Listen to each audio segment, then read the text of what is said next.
should be live here. Let me make sure the stream is not on private this time, like I did when I made my first of the draft streams last night. So if I go here, nope, looks like it is public. So let me make sure we're working there. Also select that.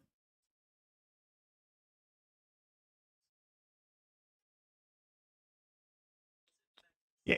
All right. We're live. We're working. Let's go. All right. Sweet.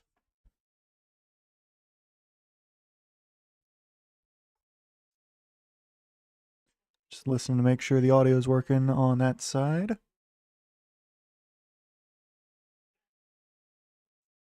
Yes, we are live. Delay feels weird there. Okay, anyway, we're all good. So it's going to be a busy one today for me, as I'm going to be double dipping between the O's game and night 2 of the NFL draft. This is primarily going to be an Orioles stream, but I will also be commentating on the O's, or commentating on night 2.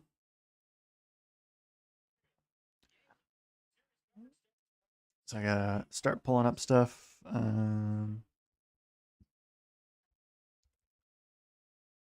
Let's get the O's and the Red Sox rosters going on. And then get Baseball Savant.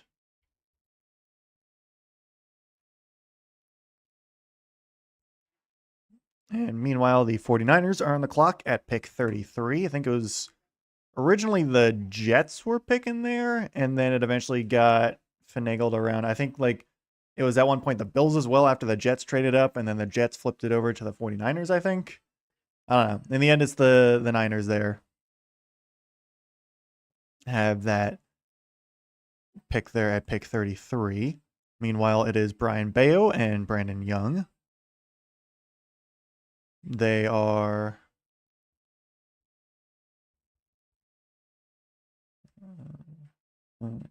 base. There we go. All right. The Red Sox not off to a good start at all so far this season. They are 9 and 16, not 9 and 13, 9 and 16. Let's go pop up that box score.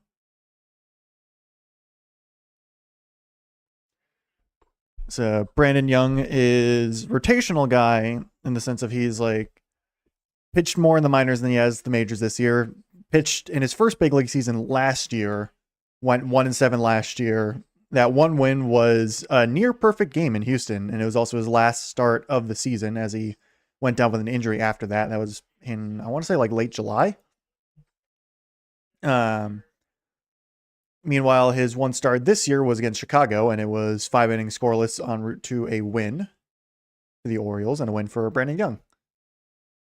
So there's last 2 starts for him over the last 2 years, or I guess last year plus has been good. But we'll see how it goes. The City Connects are in full effect for the Orioles here tonight over in Camden Yards. There was a bit of rain earlier in the area, but that was more around like 4:30, 4:45. So now, though, it should be nice and cool, nice and clear over there in Baltimore. First pitch from Brandon Young is high to Jarren Duran for strike 1. Duran hitting just 197 on the season at the moment. A lot of these Red Sox players are struggling. Duran will knock the next pitch just foul on a fastball that was inside.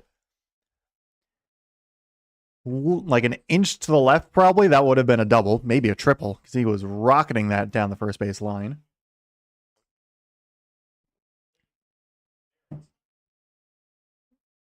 So, the Red Sox, it's been a struggle so far. They just got swept by the Yankees, now traveling down immediately after. So no rest day between the Yankees and Orioles series for the Red Sox here, as Young will get Duran swinging through a splitter high above the zone, therefore strike 2. But yeah, the Red Sox just got swept by the Yankees. I believe they lost another game or two before that. And now they come immediately down here to, well, not here from me, but down to Baltimore to take on the Orioles, who are just coming off a series victory over the Kansas City Royals. Duran will pop this one high into shallow center field. Center fielder looks like that is Leody Taveras. That is, in fact, Leody Taveras. He will make the first out on 4 pitches for Brandon Young. So according to Baseball Savant, which I think is using StatCast powered by Google Cloud, as they always say at the start. So Young throws a 4-seamer, splitter, slider, sinker, and curveball. Primarily 4-seam. That's his most used pitch. Splitter second most. There is sinker that is chopped over by Cedon Rafaela to shortstop Gunnar Henderson for out number 2. So 1 pitch, 1 out there for Brandon Young on the second batter of the night. Gets the Red Sox center fielder. I'll bring up Masataka Yoshida, the designated hitter. And Yoshida, I believe, pretty sure he's a lefty, right? Yeah, he's a lefty. Has, I think, dealt with a bit of injuries. Hasn't played a ton so far. Hitting .262 on the season. Takes strike 1 on a fastball, top corner. Top right corner, to be specific. So expect a lot of 4-seamers. A lot of splitters. 2 lefties. Couple curveballs. None of the slider and sinker to lefties yet. There is a splitter that is called strike 2. Might have been a ball. Was very close. So it is quick 0-2 count here against Masataka Yoshida. Was very highly touted coming out of Japan a few years back, but has not quite lived up to hype. That splitter is spiked into the ground for ball 1. But it was kind of like he got off to a decent start for Boston his first year, which I think was 2 years ago, but it has been very up and down since for Masataka Yoshida. Pick is in for San Francisco there at pick 33. Next pitch to Yoshida is down and away for ball 2 with a 4-seam fastball at 95. My guess for San Francisco, I'm going to guess they go Emmanuel McNeil Warren there at safety out of Toledo, I think. Maybe Tulsa, I don't know. One of the two there. But next pitch from Young to Yoshida is chopped over right to, I believe that is Gunnar Henderson, shaded behind the second base bag. And that is a 1-2-3 first inning there for Brandon Young. So that will bring up Gunnar Henderson in the leadoff spot once more. Taylor Ward and Adley Rutschman, the kind of typical leadoff trio. Pete Alonso's kind of been bumped down to the cleanup spot since it's been a struggle, not necessarily a struggle, but a slow start for his standards. Obviously, he's only hitting .213 at the moment, but he did have a home run back on Wednesday in Kansas City. So hopefully, I think he also went 2 for 4, maybe like 3 for 5 in that game. So hopefully that starts to get a bit better there. Henderson also off to a very slow start this season. Like it was like the first week was bad, and then the second week was good for Gunnar. And then after that, it's been pretty rough ever since. He's been striking out a lot so far, has Gunnar. But we'll see if we can turn it around here against the beleaguered Red Sox and Brian Bayo. So it looks like down in the NFL world, I guess technically it's up from, well, relative to Baltimore, because it's over in Pittsburgh, but I have it on my bottom left corner of the screen, so that's why I'm saying down. But it is, who is that? I can't quite tell. Andy Lee, the punter for, all right, former, I think he's retired at this point. Was a 6th round pick by the Niners back in 2004. Is he still on the team? I am very curious now.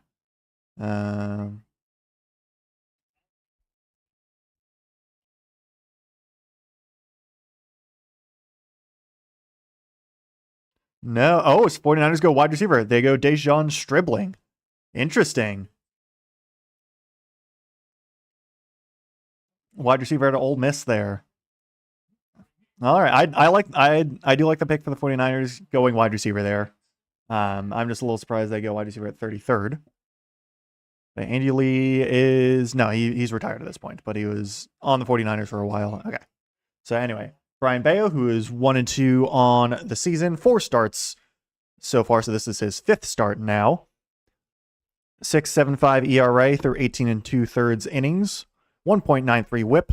Opponents hitting .312 off of him. 6.3 strikeouts per 9, 5.8 walks per 9, and I think he's given up 3 home runs is what it said. Let's see if Gunnar Henderson can make it 4. That would be pretty cool. First pitch from Bayo to Henderson is curls back in there for strike 1 with a sinker. So Bayo throws sinker, cutter, changeup, sweeper, curve, and 4-seam. Good mix there. Pretty balanced mix. Large sinker is the most prominent one, but definitely throws a variety, especially to lefties. That one is hammered high into right field. That is a flag court home run for Gunnar Henderson.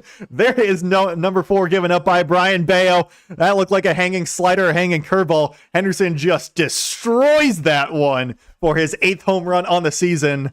109 off the bat. Distance is still being calculated. Quick 1-0 here for the Orioles. Through not even one batter yet. Well, I guess now 1 batter, 1 run there. Gunnar Henderson gets the party started early. Let's go. Pick is in for the Cardinals at number 34. Henderson on the second pitch of the game sends that one to deep right field. Don't know if that's going to be a Utah Street homer or a flag court homer, but it was headed that direction. Taylor Ward looks at ball 1 on a sinker way high. That was... just knew it all right off the bat, got a ton of power on that swing, and that's got to feel so good for Gunnar right now because he has been in a bit of a funk there for the past week or so. Ward will ground this one through the infield and right back up second base. There is a single there for Taylor Ward. So the first 2 Orioles reach on 4 pitches. Looked like that might have, the Henderson homer was probably a curveball, maybe a slider that didn't quite get out to Utah Street, get hit off the gate at the flag court, but it was close. As that brings up Adley Rutschman, hitting .316 on the season, just got back from a stint on the injured list on Tuesday, hit a home run in his return, didn't play Wednesday, but is now back in the lineup here. Adley will look at strike 1 on a sinker that runs back in. Adley usually pretty patient and hitting, usually likes to take the first pitch. Meanwhile, the Cardinals, Arizona Cardinals, not St. Louis Cardinals, the Arizona Cardinals take Chase Bisontis, guard out of Texas A&M, with their 2nd round pick. Adley will knock this pitch out and foul. It might have actually swung through it now that I'm looking at it. Either way, it's strike 2. But yeah, Cardinals, they had picked Jeremiah Love 3rd overall last night, so now they get someone to block for him pretty much, so I like that pick right there. Beef up the trenches. Certainly nothing wrong with that. So 0-2 here for Adley, hitting lefty at the moment against the righty Brian Bayo. Adley a switch hitter, though in an old 0-2 hole. He will look at ball 1 on a fastball that runs up and away, a 4-seam fastball there. Not Bayo's primary pitch. Actually, the pitch he throws the least so far this season. And yeah, it was a curveball that Gunnar hit out. Bayo does not throw a slider. He throws a sweeper, but not a slider. Adley will look at a next pitch low on a changeup that is well below the zone. Buffalo Bills now on the clock at pick 35. After they traded out of the first round. Kind of lost out on Omar Cooper Jr. I think Bills probably regret that a little bit there. 2-2 to Adley here is knocked high in the air. Will that get out? Will it get out? Yes, it will. 2-run home run for Adley Rutschman. 3-0 Orioles through the first 3 batters. Henderson and Rutschman, both home runs. We are partying there so far tonight. That one much shorter than Henderson's. Gets basically 3 rows up in right field. Brian Bayo getting shelled so far, so 2 games back from the injured list. Rutschman has homered in both of them so far. So Rutschman is back and hitting. The O's, you gotta love that. That is awesome. Looks like Carlos Narvaez is out to talk with Brian Bayo as he's given up 3 runs on 9 pitches. Not sure what pitch that was that Adley homered off of. Didn't look like it was a hanging breaking ball, but he just... Another really fast swing, which is not usually Adley's forte. Like, he's not a very fast swinger. That was... I think it was a sinker that just didn't quite get down enough, and Adley knocks it out of there.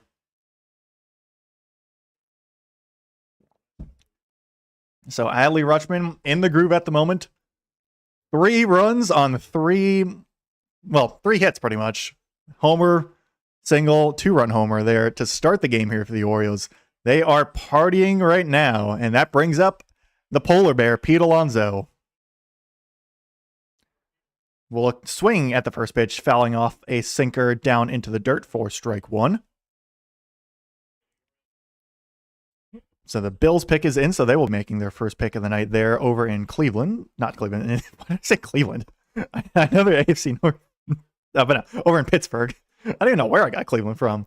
The 0-1 to Alonso is in there for strike two on a sweeper that catches the outside part of the zone.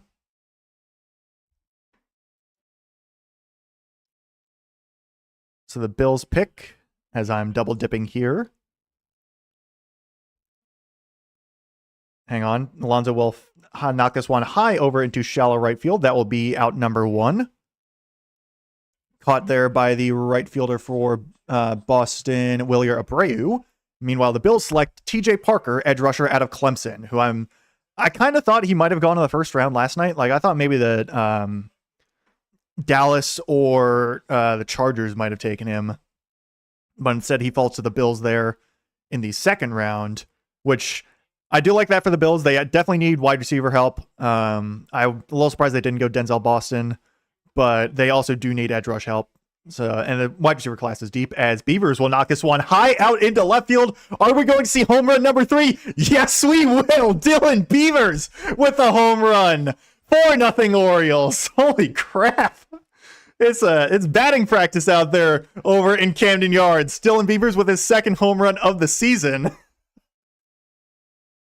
So 4 of the first 5 reach, 4 of the first 5 score for the Orioles. 3 home runs. We're only through 1 out there in the bottom of the first. It is a party over there in Baltimore. Alex Cora is not happy. The Red Sox are shook. All right. This is a fun one. Texans also just traded. First pitch to Basayo is swung on and missed on a cutter. And I think that was a first pitch swing there by Beavers as well. Basayo, not off to a right start batting-wise, just hitting 172, though he had a good series in Cleveland. Where am I getting Cleveland from? Why am I saving Cleveland? I need to stop. Over in Kansas City. Basayo on the next pitch will ground this one over, knocks off of the first base bag. That's going to be a fair ball and a single there for Basayo. He's actually going to try and turn 2. Will he get there in time? No, he will not. Oh, no, he is. He's safe. What? No way he's safe. Right now, it's a double for Basayo. Red Sox immediately challenge, as this game is off to a lightning hot start for the Orioles. Basayo, not exactly a fast guy at all. No, the Red Sox are going to wave it off. They're not going to challenge. I guess he got under the tag. Didn't look like it from the angle they were showing from the third base side, because the throw was in there, but the tag, no, that is really close. I think it's just too close to tell. So Basayo in there with a double. It was basically a ground ball that was going over to the first base side, kicks off of the first base bag, so there was no play there for Wilson Contreras to try and make it. And Basayo just gets under the tag there of either Trevor Story or Marcelo Mayer. I think that's his first name, right? It looked like he's out, but the Red Sox do not wind up challenging. I think they were going to initially, and then decided not to challenge. Basayo actually did overslide the bag as well, but he managed to get his hand back on. So in the end, it is a double for Samuel Basayo, brings up Leody Taveras. The Orioles cannot stop hitting right now. First pitch to Taveras is down low for ball 1 on a sinker. I can barely catch my breath at the moment. This is crazy. Marcelo Mayer is the second baseman. But it was Trevor Story was trying to apply the tag, but it was not in time. So next pitch to Taveras is swung on and missed on a cutter that drops below his bat. So the Texans traded up there to pick 36. I don't remember with who, but their pick is in there for Houston. Wonder if they go wide receiver there. Probably not, but maybe. So Taveras having a nice season for the Orioles right now, hitting 327. We'll look at ball 2 on a changeup low. But Taveras not an everyday hitter. He's working his way more into the starting lineup as of late, especially with the injury to Tyler O'Neill that opened up in a slot in the outfield for a little bit. Though Tyler O'Neill is back now. There's strike 2 on a sinker that runs back in. but it is lefties are the ones that have been crushing Bayo at the moment. All three of the home runs so far tonight have been by lefty hitters for the Orioles. Usually a pretty lefty-heavy lineup as Bayo will step off. So the Texans move up 2 spots, give up a 3rd-round pick, the 91st pick overall, and receive a 4th-round pick back from the Raiders. So the Raiders drop down 2. Texans here looping over the New York Giants. It might actually go wide receiver here if they're looping over the Giants. I could see that. Oh, they could also go Emmanuel McNeil Warren there as well at safety. 2-2 to Tavares is low for ball 3 on a changeup. So full count here for Tavares. Orioles do not have a walk yet. They've just been going off with the bats. They're still in the bottom of the 1st inning. Still only 1 out. Full count pitch to Tavares is lined over into right field right at Willy Abreu. That will be out number 2. Basayo will not tag. He's not that fast. But yeah, sharp liner directly to Willy Abreu. Had to basically take 1 step, and that is out number 2. Brings up Coby Mayo hitting just 164 on the season, but in the last 2 games, he's homered both times. Instead, it is not wide receiver or safety for the Texans. They instead go defensive tackle Caden McDonald out of Ohio State, looping over the Giants there. I guess that also makes sense because the Giants traded away Dexter Lawrence. First pitch to Mayo is low and away with a cutter. But yeah, I guess because the Giants do have a pretty gaping hole at like nose tackle or just like interior defensive lineman. Looping over them makes sense for the Texans. And I know because they did lose Tim Settle. I forget if they lost anyone else on the interior, but the interior is a little, probably like the only true weakness maybe for the Texans, potentially. I don't know. I'm going to just put that out there. Pitch 2 to Mayo was outside for ball 2, so 2-0 count here for Coby Mayo. Very favorable count for him. Next pitch is swung on and missed. Mayo was swinging for the fences there. Gets over a cutter and out in front of it for strike 1.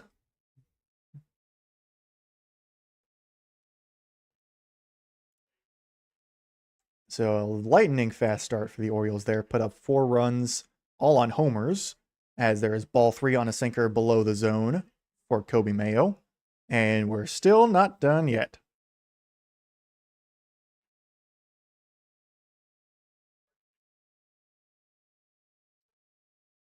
I guess there's still reports that the Niners are trying to trade Brennan.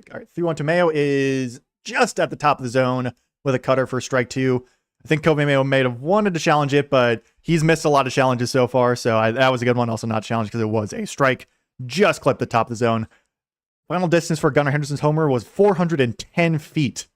That was a huge one on a hanging curveball. And Coby Mayo will swing through the cutter for strike 3, so that ends the inning. However, that is 4 runs for the Orioles. They do strand Samuel Basayo at second, but 4 runs off of 3 homers there for the Orioles.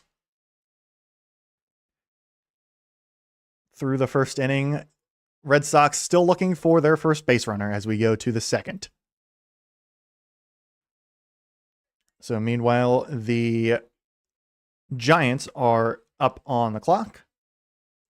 My guess is they're not going to trade out. I could see them also going either wide receiver, maybe Denzel Boston, or Emmanuel McNeil Warren, one of the two. Because the Giants do, I don't even know who they have at safety. And they obviously passed over Caleb Downs back on round 1, which was something.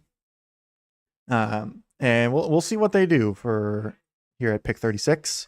After that, it will be the Raiders, then the Browns, then the Chiefs, Bengals, Saints, Dolphins, Jets, Ravens, Bucks, Colts, Falcons, Vikings, Lions, and Panthers on the tracker there that I see. Got to text my friend again real quick about draft stuff.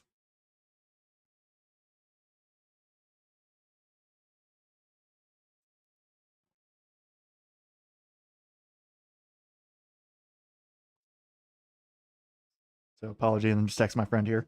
Red Sox Orioles are in between innings as well.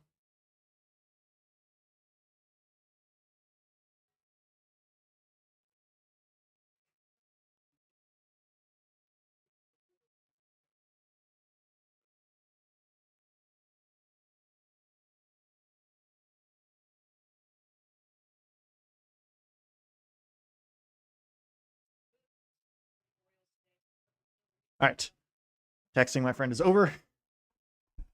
We are getting back. So, yeah, the Orioles recalled Tyler O'Neill and Andrew Kittredge as well from the injured list. Option Jonathan Rodriguez to AAA. First pitch from Brandon Young is strike one to Wilson Contreras. This is Wilson, not William, right? Pretty sure it's Wilson. Yes, this is Wilson Contreras. Batting right. The first baseman for the Boston Red Sox, hitting .250 on the season. We'll look at strike two just at the bottom of the zone with a sinker. Very nice pitch there from Brandon Young. Quick 0-2 count for him. Pick is in for the New York Giants there. Pick 37 over in Pittsburgh. I almost said Cleveland again. Still have no idea where I'm getting Cleveland from. No idea. All right, so the 0-2 to Contreras is low on a splitter for ball one. Contreras does not swing. So the Giants, who had picked Arvel Reese and Francis Mauigoa back in the first round, up to make their next pick now. Their pick is in. All that's left is for it to be announced. The 1-2 to Contreras is check swing. Does he go? No. The slider that was outside, Contreras just holds up, so he's in now a 2-2 count. Takes his time here as well. Tyler O'Neill is looking on stoically from the dugout at the moment. Not in the starting lineup tonight, but will probably be in tomorrow, I would assume. I think O'Neill bats righty. He's very good against lefty pitching, sorry. The 2-2 to Contreras is chopped foul on a sinker. So we will go again there. Meanwhile, the Giants will be taking at pick 37. Colton Hood, DB out of Tennessee. Makes sense because the Giants definitely needed secondary help. 2-2 to Contreras again is swung on a miss on a slider outside. There is first out of the second inning for Brandon Young. Nice pitch there. Starts kind of in the zone, towards the outside part of the zone, and just dips away. Contreras cannot make contact with it. That will bring up, after that, Wilyer Abreu, who's hitting .286 so far. I know he's off to a good start to the season. Like probably the one Red Sox so far that has been playing well. He will knock this one high over into right field. That will net the first run for the Red Sox. Home run for Wilyer Abreu on the first pitch he sees. Looks like that might have been a fastball. That might have been a sinker, might have just been a four-seamer. Knocked well over into right field. So the lefty hitters are having a field day so far. 4-1 Orioles still, but that breaks up the perfect game through four batters for Brandon Young. That's his first earned run of the season as well. Looks like, yeah, that was four-seamer. Runs back a little bit into the zone, and Abreu just covers all of it, knocks it over into pretty similar to where Adley hit it, though with a lot more zip to it rather than arc. That will bring up Trevor Story, hitting just 186 on the season. We'll look at ball. No, called strike one on a slider there. That was definitely a ball. Do we have a challenge here? I think we do.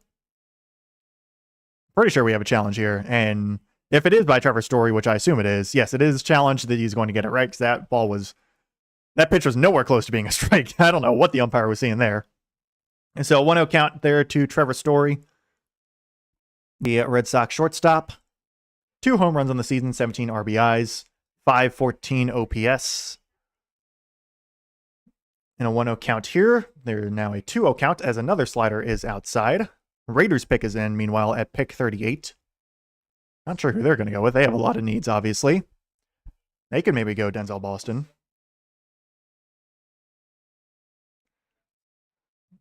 Story will foul this sinker off. And it is 2-1. I was texting my friend, and my friend Danica, who I had on my podcast one time back in September. She's a Ravens fan, and she was hoping they could get... Because I asked her earlier today, it's like, who do you want for the Ravens to pick in round 2? His Story will look at ball 3 on a fastball high. But I asked her, and she's like, who do you want the Ravens to pick in round 2? And she's like, it may be either Colton Hood or Caden McDonald. And of course, both of them already go off the board. That's crazy. There's strike 2 to Trevor Story on a slider that bends in there. Story does not swing at it. Wow. Okay. The Raiders go trade in Stukes, safety out of Arizona. So Emmanuel McNeil Warren's still on the board. But Raiders do go DB there, so I could certainly see that. They do need DB help. Meanwhile, Trevor Story is in a full count against Brandon Young. 3-2 pitch is, does he check swing? Does he go? No, he does not. So that is a walk for Trevor Story on a slider just outside. Holds the swing up just barely. So that is the second base runner for the Red Sox, second in a row now after the first 4 went down. Bring up Marcelo Meyer, who is hitting .203 on the season. So the Red Sox trying to make something out of the second inning here after after Ryan Baio specifically gave up 4 runs in the first inning. First pitch to Meyer is down low on a curveball for ball 1.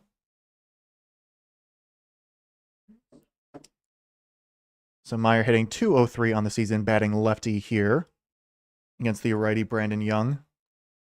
With Trevor Story on first base, Cleveland's Browns, there's actual Cleveland. Their pick is in at pick 39. Second round is definitely going to go a bit faster. Meyer will hit this one high out into right field. That will stay in the park, though, on a curveball. Leody Taveras fields it, throws into second base. Trevor Story will not attempt to take second, so that is non-productive out there for Marcelo Meyer. 2 down here in the top of the second. Bring up Caleb Durbin, the third baseman, the much maligned third baseman for the Boston Red Sox, hitting just 141 on the season. Is, by position, he is the Alex Bregman and then also technically Rafi Devers replacement, though I don't think they were expecting him to try and replace that production. And to be fair, Bregman hasn't exactly been pitching well. Durbin may well ground the first pitch over to second base. Throw at a first base is in time, so Caleb Durbin grounds out on the first pitch to end the inning. But yeah, Durbin, I don't think the Red Sox, when they brought him in over from the Brewers, were expecting him to match Rafi Devers or Alex Bregman's production, instantly. But even still, he's not off to a good start for him at all. Now hitting 139 on the season. It's not been good for Caleb Durbin, to say the least. So the Red Sox do get a run off the Wilyer Abreu home run, but they obviously are still down by 3, and that will bring up, I believe, Jeremiah Jackson, it was Kobe May who struck out to end the first. So Jeremiah Jackson, who's been on a bit of a tear as of late, then Gunnar Henderson and Taylor Ward. So 9-1-2 hitters for the Orioles.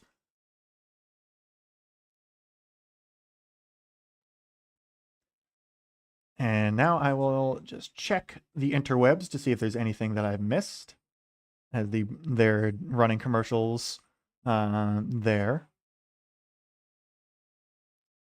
Yeah, Texans taking a defensive lineman is really funny because it's like their defense is the best in the league and they just take another defender there. Just a big old crap wrecker there in the center of the defensive line. And yeah, so that should be fun there. So let's see. Otherwise, also out of town scoreboard for the baseball, as we're going to get a lot of games starting at the moment. So the Tigers are up 4-0 over the Reds there. Riley Green had a solo home run. Javi Baez had a solo home run. And then Matt Vierling had a 2-run double. Guardians, there's Cleveland. They're up 5-2 over the Blue Jays, like that. Daniel Schneemann had a solo home run. What is your first name? George Valera had a 2-run double. Martinez, what is your first name again? Angel Martinez, he had a 2-run home run. Vlad Guerrero Jr. had an RBI ground out. And then Sanchez, Jesus Sanchez? Yeah, Jesus Sanchez had a solo home run. I guess. How did he have a home run? Oh, okay, never mind. I see now. Anyway, back to the Orioles. Jeremiah Jackson looks at strike 1 on a sinker that bends back into the top of the zone. So 27 pitches for Brian Baio in the first inning, gives up 4 runs on 3 homers. The 0-1-2 Jeremiah Jackson, who's hitting .295 in the season, is grounded over to Trevor Story at shortstop. He will throw high and out. This is just high arcing throw, but it was no error there whatsoever. Good throw at the end. Gets Jeremiah Jackson to ground out on 2 pitches. Meanwhile, the Cleveland Browns are selecting there at pick 39. It is Joe Hayden, former Browns DB and also former Steelers DB. So Browns go Denzel Boston. So they double up on wide receiver there as Henderson fouls off the first pitch on a sinker behind the plate. The Browns double dip on wide receiver, taking Denzel Boston. That's not where I was expecting him to go, but to be fair, their wide receiver core is really bad. So I don't mind them double dipping on wide receiver at all. Next pitch to Gunnar Henderson is low for ball one on a changeup. So I don't think Bayo's going to be throwing that that curveball or slider or whatever it was, the breaking ball to Gunnar Henderson anytime soon, given what he did the first time around. Knocked that one 410. There's another sinker that is low for ball two. Yeah, it was the curveball. I don't expect Bayo to throw that anytime soon to Gunnar at the moment, though he is in a favorable count as well. Nobody on base. So 2-1 to Gunnar here. Been a couple fastballs and changeup. There is another changeup that is spiked into the ground for ball three. So certainly a favorable spot there for Gunnar at the moment. Taylor Ward on deck. Adley Rutschman will reach after that if both Gunnar and Ward were to get on at some point. Or I guess, well, one of them could get out and then the other could get on. Next pitch is knocked over and into right field for a base hit. Abreu tracks it down nicely. Henderson ranging for two, decides better of it. Will stop at first, so that is a hard single there for Gunnar Henderson. 111 off the bat, so Gunnar is working tonight. Halfway there to the cycle as well. The Chiefs pick is in at pick number 40. Meanwhile, in the football world, that looked like a changeup there. Maybe a sinker, but I think it looked more like a changeup. And Gunnar just destroyed that one out into left field. It was good work there by Willie Abreu to track it down before it hit the wall to prevent Gunnar from getting a second. As Taylor Ward takes ball one, probably was a strike. Are we getting a challenge? Don't think we are. Instead, it's ball one. And I will call the Chiefs selection in just a sec after this pitch to Taylor Ward in the 1-0 count at the moment, who singled in the first. Ward will look at strike one, a sinker in there. Chiefs select R. Mason Thomas, edge rusher out of Oklahoma. So they beef up on the defensive line with their first two picks. They went Peter Woods with their first round pick last night. Ward will swing through a sinker there for strike two.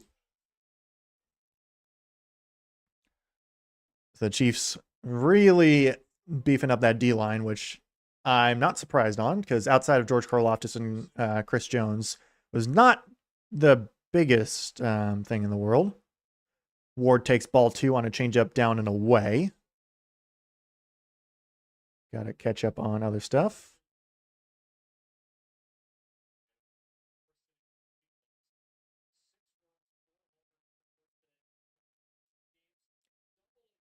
So Taylor Ward took a while to get his first home run as Bayo will attempt to pick off Gunnar Henderson, who got picked off twice in a game against Kansas City, I think back on Wednesday.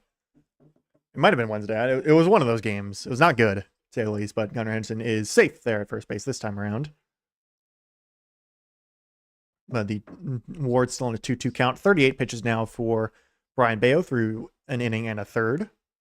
Gunnar Henderson is stealing. Ward will ground this one past the infield, and Gunnar Henderson's going to range all the way over to third. So that is two singles now for Taylor Ward in basically the same exact spot, right back up the middle. Neither the shortstop or second baseman, Story or Meyer, were quite in position to field the hard liner there by Taylor Ward. Henderson goes first to third. He was stealing or attempting to steal there and gets more than second base on the single there from Taylor Ward.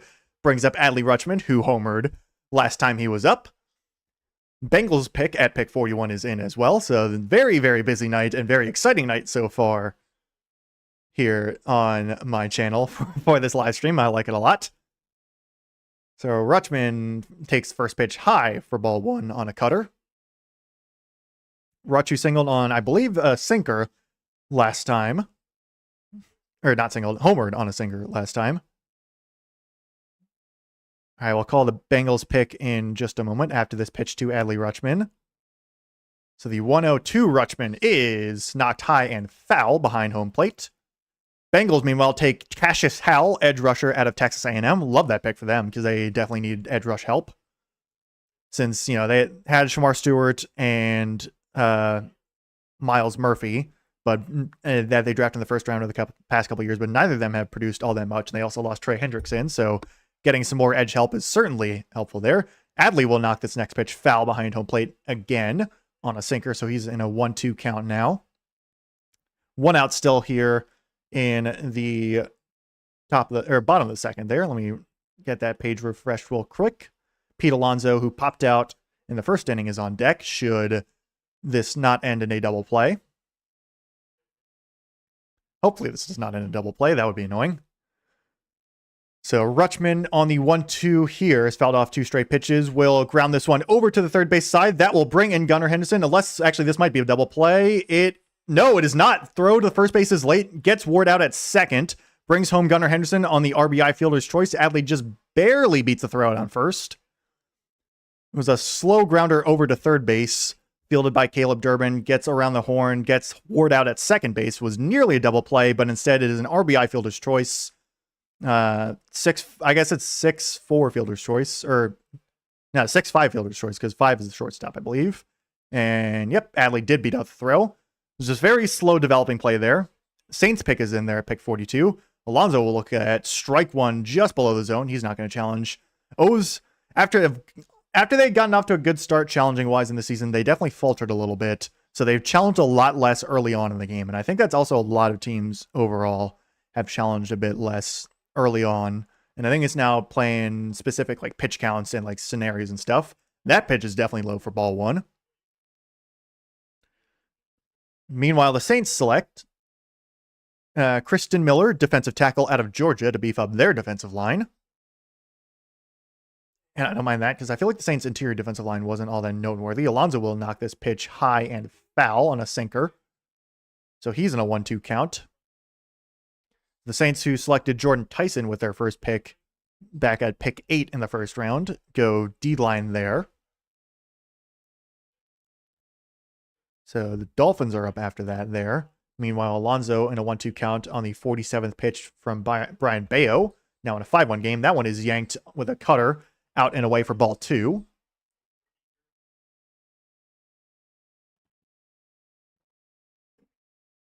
So O's get the run back here in the bottom of the second inning after the Wilyer Abreu home run in the top of the second inning. And looking to add more here with Alonso and Adley Rutschman on first base. Alonso will take ball 3 on a changeup that runs inside, so he's in a full count now.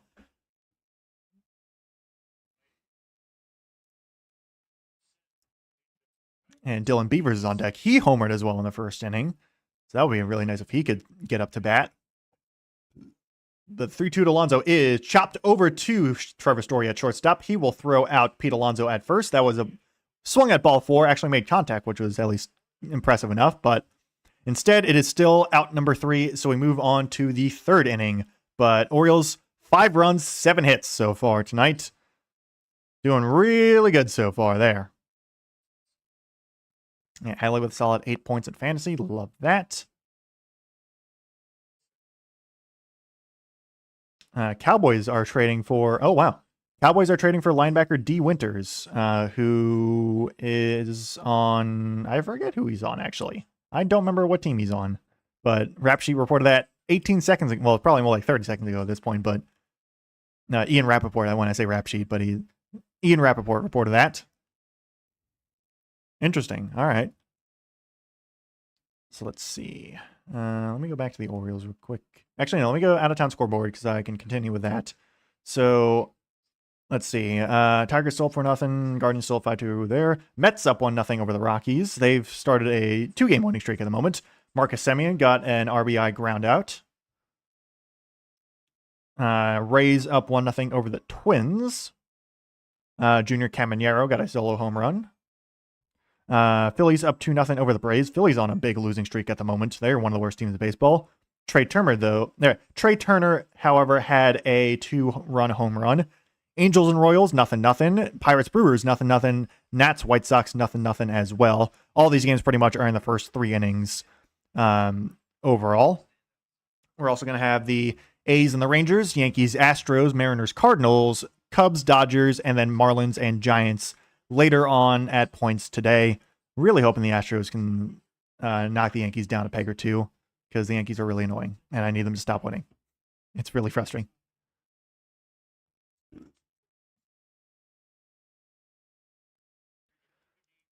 So Dolphins pick is in there over in Pittsburgh at pick 43 overall.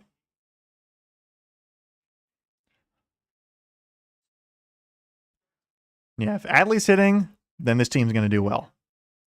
Because Adley is very good when he's on his game. And last couple games he's played, the two that he's come back ever since he got injured, he's been hitting well.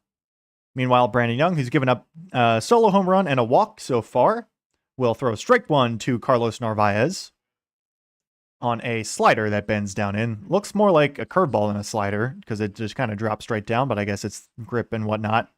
So anyway, it's strike one no matter what.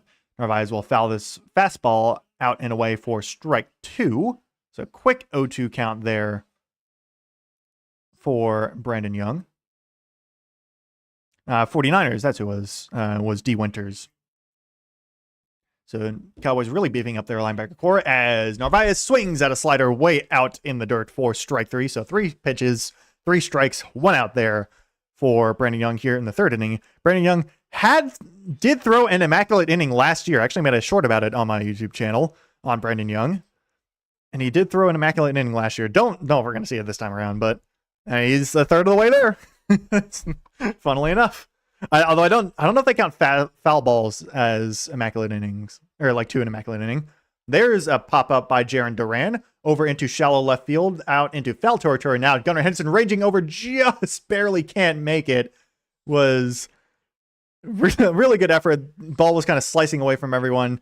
Luckily, that was in foul territory, so it was just a foul ball, strike 1.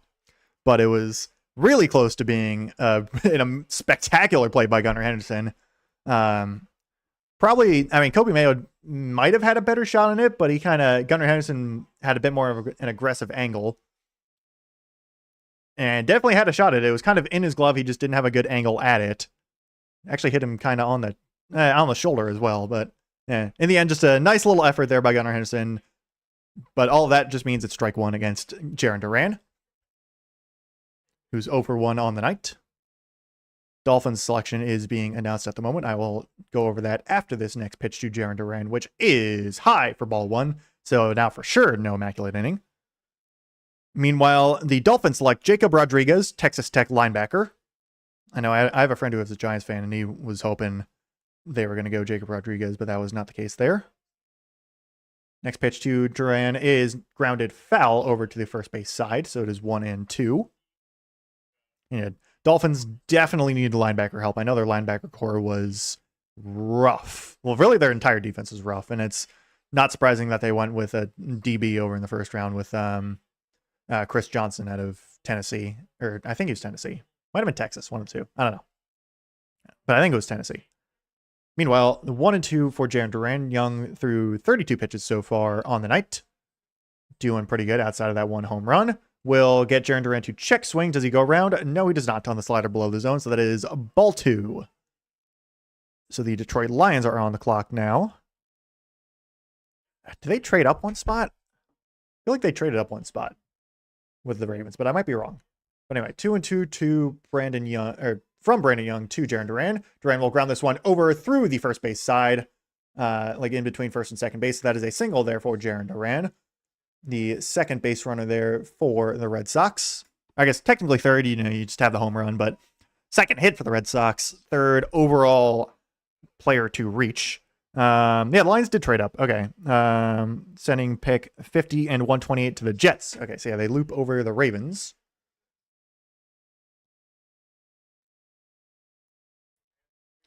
So first pitch to Cedar Rafaela, who's also 0-for-1 on the night from Brandon Young, is outside for ball 1 on a sinker.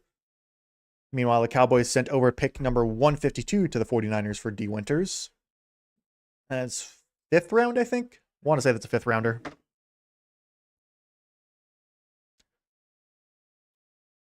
So next pitch to Rafaela is skied high into the air in the infield. So that should be infield fly rule. Pete Alonso calling it. Called off there by Jeremiah Jackson at second. That is out number 2. with no advancement there from Jarren Duran, who lingers at first base. Meanwhile, the Lions are selecting here. They traded up for Derek Moore, edge rusher out of Michigan. So a Michigan edge rusher stays in Michigan there. So the home pick there for the Lions helps there at edge rusher, because they definitely needed a bit of extra edge rush help outside of Aiden Hutchinson so he can join. I don't think they were teammates at that point. We get a steal attempt here from Jarren Duran. He is going to be safe as the throw is bit off. Henderson not able to field it cleanly anyway, but no attempt to go to third base as well for Jarren Duran. So he steals second. Ball 1 as well on that pitch to Masataka Yoshida, who's 0 for 1. Good jump there from Jarren Duran. Low throw. It basically skips into Gunnar Henderson, so it was going to be no chance. It was placed well, but Adley Rutschman does not have a very strong arm behind home plate, unfortunately. Next pitch to Yoshida is just outside with a splitter for ball 2, so 2-0 count there. Might have, looks like it would have been really close on the challenge. Could have potentially clipped the zone by like a pixel on the screen. Very close, pretty much. Next pitch is in there for strike 1 on a splitter that Yoshida does not swing at. So 2-1 there to the Japanese star. Again, Jarren Duran lingering at second base. They're in scoring position. Don't think Red Sox are hitting too well runners in scoring position this season, as Yoshida will fist this one out over to third base. Shallow pop up over there to Kobe Mayo, so that is out number 3. And we go on to the bottom of the third inning. Red Sox do not score there in the top of the third. Ravens pick is in there at pick 45. So Orioles will have, I believe, Beavers, Basayo, and Taveras up to bat. Giants currently have no plans to trade Kayvon Thibodeau, according to Adam Schefter. And yet, Cowboys traded away a 5th-round pick to the 49ers for D. Winters, who I believe was also a later-ish round pick by the 49ers. Let me actually check what pick D. Winters was. Let me look. D. Winters. He was a 6th-round pick by the 49ers back in 2023. So Niners actually make a profit on it by pure draft pick standards.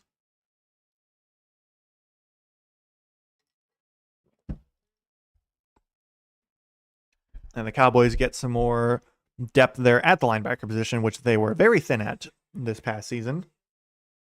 And like they were starting Kenneth Murray, and they traded for Logan Wilson as well. It was a rough it was a rough scene there in Dallas at the linebacking core.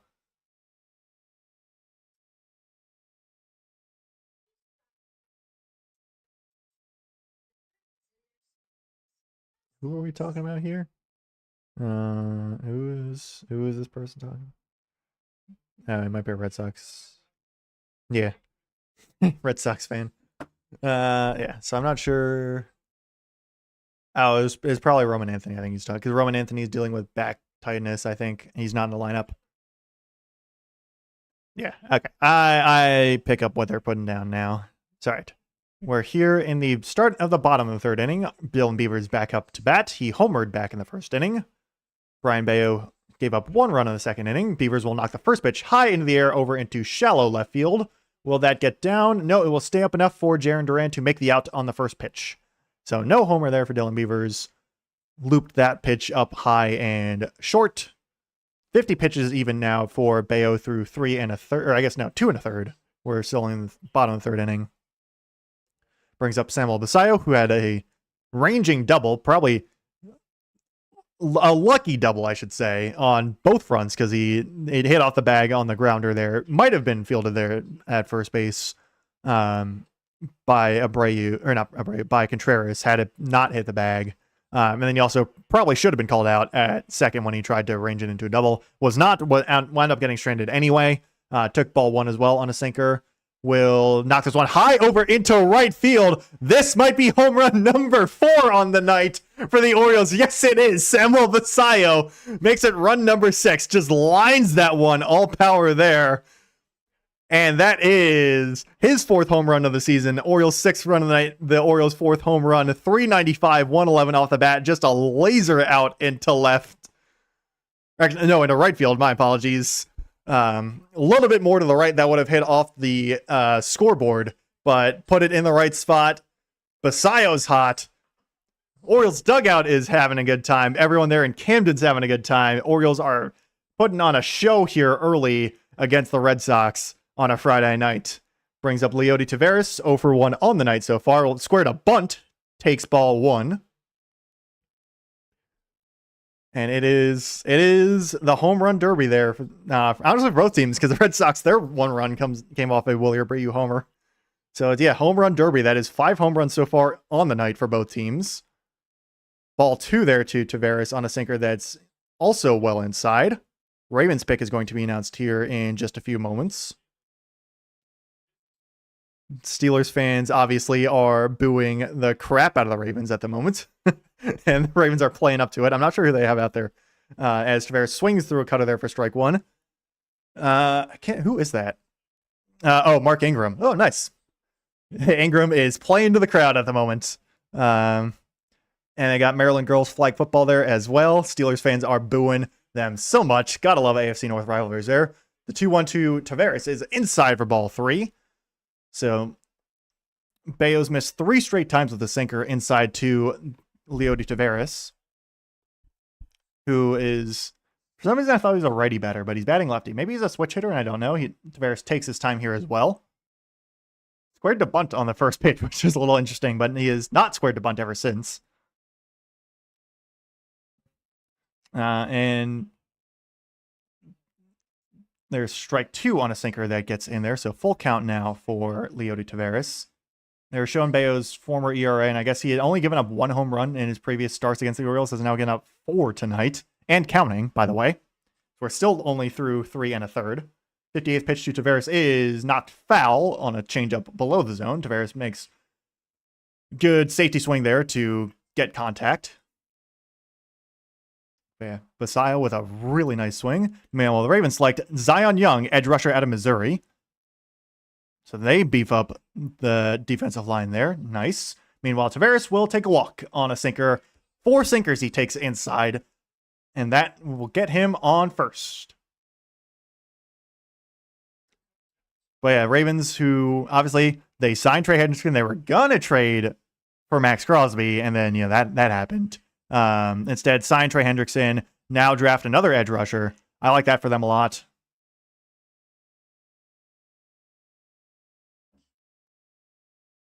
And I don't know a ton about Zion Young. Again, I don't watch college football too much if you watched my stream last night.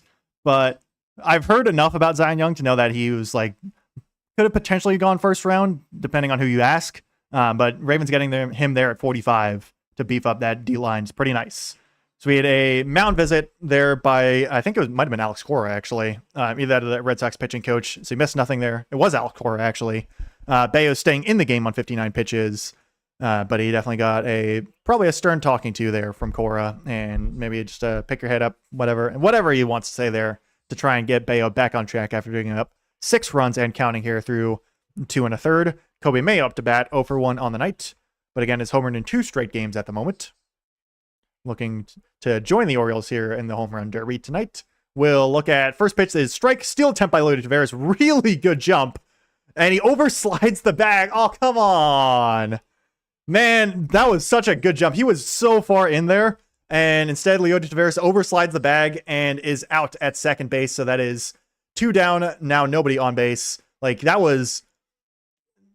And he's out by half a toe, pretty much. Got too good of a jump. And yeah, just overslides the bag, so he's out there. Meanwhile, the Buccaneers are just up there immediately. The Ravens took a while. The Bucs took no time whatsoever. Ball 1 to Kobe Mayo on a sinker low. He does not swing at it.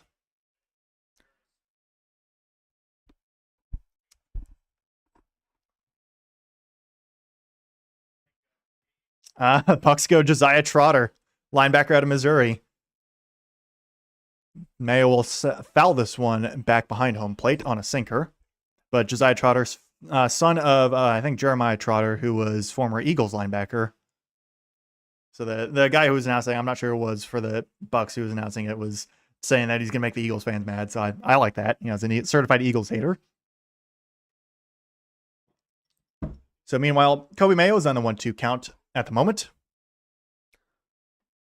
From Bayo, who's thrown 62 pitches so far. This will be his 63rd, and it is grounded over past a diving Caleb Durbin, and that is a single there for Kobe Mayo. So 2 out, 1 on now. We'll bring up Jeremiah Jackson. So Orioles hitting strong so far here on Friday night.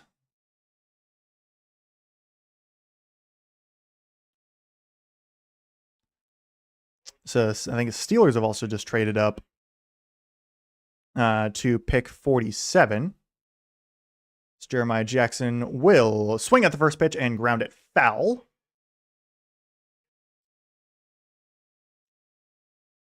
So he's in an 0-1 count at the moment.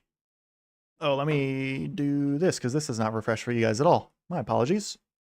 You guys know it's 1-6.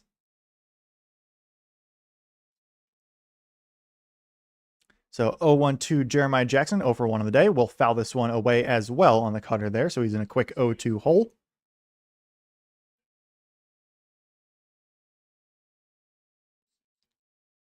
So the Steelers get back pick 249 over there in the 7th round. For the Colts for picks 53, 135, and 237. 0-2 to Jeremiah Jackson is grounded over to Caleb Durbin at third base, throws it over to second, and that is just in there for out number 3. Probably should have gone to first.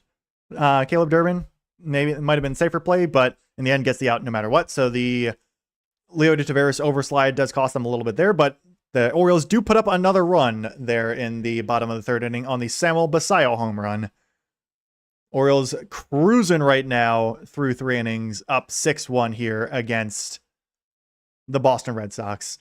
And the Orioles' first division matchup of the season, funnily enough. They have not, this is the first time they're playing anyone else in the AL East. They're playing a lot of the teams pretty late. I know they play the Blue Jays like really late. Like I think the first time they play them is like late May. Meanwhile, the Steelers, with their trade up, they go with Jeremy Bernard, wide receiver out of Alabama. So Steelers with their wide receiver core a little weak. Address that right there with a Bama wide receiver. Ran a 4.48 40-yard dash, 6'1", 206. So the Steelers had pretty decent success, I feel like, when they draft wide receivers outside the first round. Obviously, George Pickens, Antonio Brown, more that I can think of, like Juju Smith-Schuster as well, even Deontay Johnson back when he was good there. We'll see how it goes there. He's only going to be a true Steelers wide receiver if he has character issues. And I have no idea if he does, but Steelers always have to have some kind of absolute psychopath at wide receiver. And like they just traded for Michael Pittman as well, and he was definitely not a psycho. Like Michael Pittman's a really good dude from what I've seen.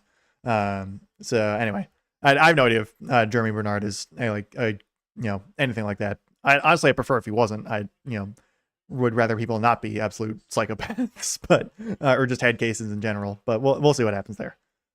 Anyway, Tigers up now 5-0 against the Reds. Got a Jones RBI single. Josh Jones. First pitch, meanwhile, from Brandon Young to Wilson Contreras is in there for strike 1. Jahmai Jones RBI single, that's what it was. Blue Jays got a run back as well against the Guardians. Kazuma Okamoto homered.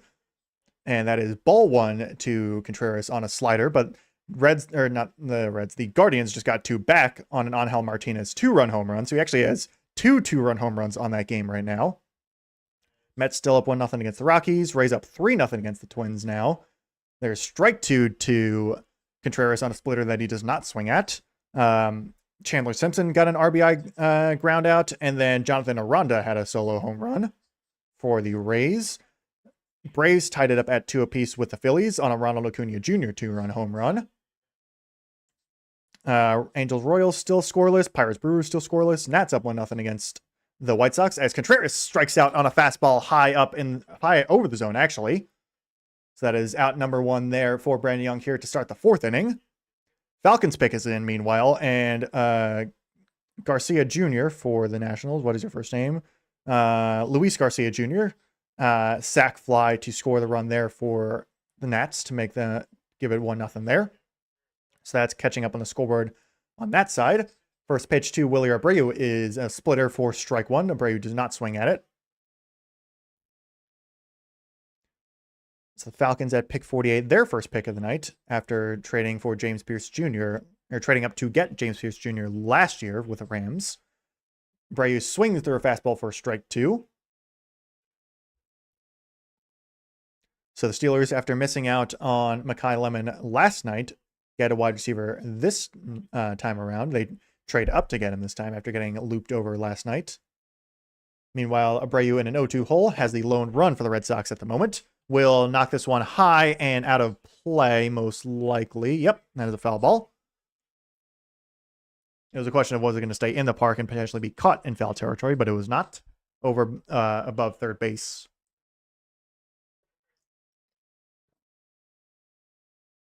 So still 0-2 to Wilyer Abreu. Brandon Young threw just 47 pitches right now. Will be his 48th. I know Bayo's already in the 60s. And Abreu will foul this one back as well on the 4-seam fastball. So still 0-2 to Wilyer Abreu. He's, again, probably the one Red Sox hitter that's doing actually good so far this season. Hitting just under 300. Has a good number of home runs as well. Also played well in the World Baseball Classic for Team Venezuela, if I remember correctly. 0-2 to Abreu here is swung on a miss. He actually did get a piece of it. Never mind. Splitter that he just gets a piece of it. Stays alive. So it was a splitter below the zone. Abreu just manages to make contact to stay alive. Still at 0-2. Fighting a good battle here against Brandon Young. Now will be the 50th pitch for Brandon. It is swung on a miss. There's the splitter that is not made contact below the zone. So basically goes back to the same exact pitch, does Brandon Young. Abreu does not make contact that time, and it is a strikeout. Second straight strikeout of the inning for Brandon Young. Nice, good, a lot of action there on that splitter. A lot of break, like vertical break on it. And Abreu goes swinging there. I'll bring up Trevor Story, who has the lone walk for the Red Sox on the night so far. Will swing through a slider there for strike 1. So Brandon Young is cruising right now here in the 4th inning. Don't know why the box score hasn't updated yet. Let me try refreshing. Nope, just doesn't want to update at the moment. But I promise you, it is 2 outs at the moment. Story holds up on a slider there for ball 1. Nope, now it's updated. All right, we're good there. So 2 outs, nobody on for Trevor Story, who's in a 1-1 count. Falcons pick is in at the moment. Then there will be the Vikings after that. I'll get to the Falcons pick, which is being announced in just a moment. Who is that that's announcing? Michael Turner, running back for the Falcons from 2008 to 2012, is announcing the pick. Meanwhile, the 1-1-2 Story is knocked over into shallow center field. That will get down for a base hit right in front of Leody Taveras, who does not try to make aggressive play on it. I agree with that decision. No need to be super aggressive here. Up 5 runs here in the top of the 4th. So that is Story reaches for the 2nd time today. We'll bring up Marcelo Meyer. Meanwhile, the Falcons select. Oh, I love that pick. They select Avion Terrell, he's going to the same team that his brother plays on. So the Falcons get the Terrell duo in the secondary. That's really cool. I love that. That's awesome. Meanwhile, Marcelo Meyer swings through strike 1 on a splitter there. But yeah, Falcons, who selected his older brother AJ Terrell back in the 1st round in 2020. 6 years later, select his brother, Avion Terrell, in the 2nd round. That's really cool. I love that. Meanwhile, Marcelo Meyer will ground this pitch over to Jeremiah Jackson at second base. That is the end of the 4th inning. So Red Sox get 1 base runner and 1 hit and nothing more.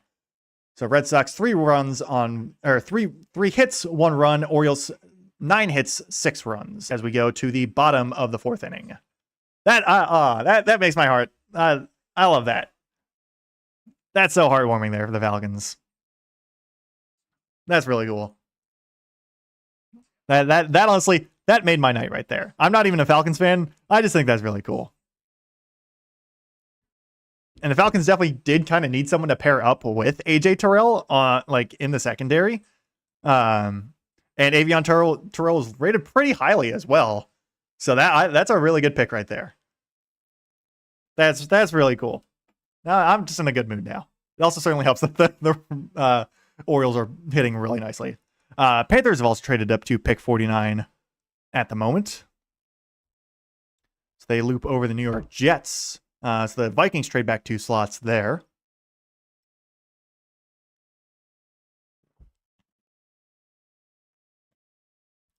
So the Panthers selected Monroe Freeling back in the first round. I could certainly see them going wide receiver here. I mean, maybe they go defensive back. This could be where Emmanuel McNeil-Warren goes, because he's still on the board. Yeah. I don't know who the Panthers are going to go with here. They're at pick 49. My guess, I'm going to go either wide receiver or safety. That's my guess to loop over the Jets. I mean, the Jets, obviously, they picked Omar Cooper Jr., so I'm leaning more towards safety because the Jets probably aren't going to be thinking about picking another wide receiver there. And they probably do need a lot of help in the secondary. So this is what my thought process there. This could be Emmanuel McNeil-Warren.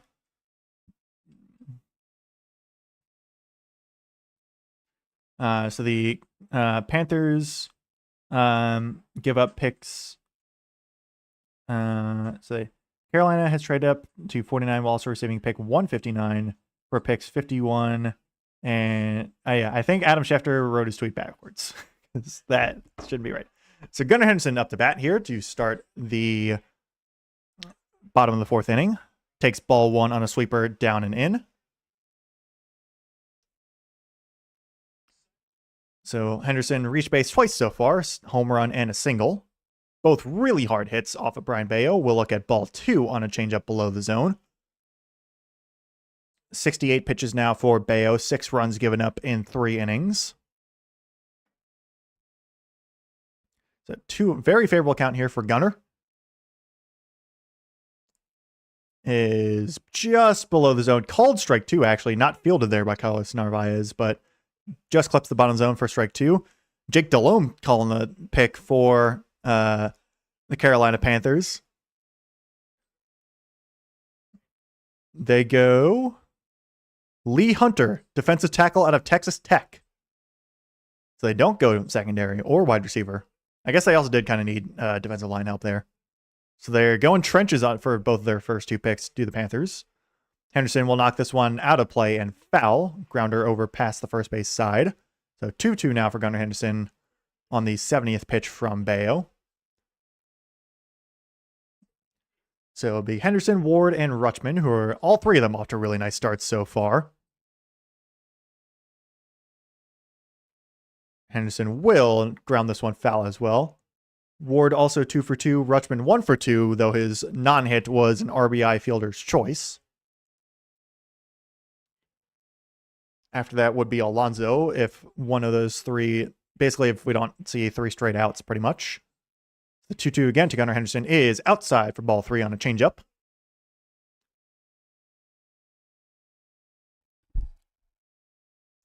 So as the sun has dipped over the horizon there in Baltimore, it is now, the lights are on, the sky is dark. Henderson on the full count will swing through the sinker there for strike 3. So Henderson goes down for the first time tonight. Bayo gets just his second strikeout now on the night as well. Kobe Mayo is the only other strikeout victim at the moment. Henderson goes down, though. That brings up Taylor Ward in the 3rd time through the order. Ward will look at strike 1 on a sinker that clips the bottom of the zone. So a good start to the 4th inning for Brian Bayo, who's looking for a shutdown inning. Has obviously given up a run so far in the first 3 innings. Ward on the 0-1 pitch will knock this one over through the left field side for a base hit, past an attempting kind of half dive from Trevor Story. So that is the 3rd straight single for Taylor Ward. 3 for 3, 3 singles for Taylor Ward tonight. That one, instead of going straight up the middle, that is a pull single. Brings up Adley Rutschman. Looking to help add on and add to his day. It's like, I don't even think the O's hitting and runners in scoring position has even been that good so far tonight. I mean, they haven't had too many opportunities, but it's been a couple solo home runs, 3 solo home runs, actually, 2-run home run, and then RBI fielder's choice. I get a step off from Brian Bayo to Adley Rutschman, who's still batting lefty. Wouldn't mind another hit here for Adley. He will look at ball 1 on a curveball out and away.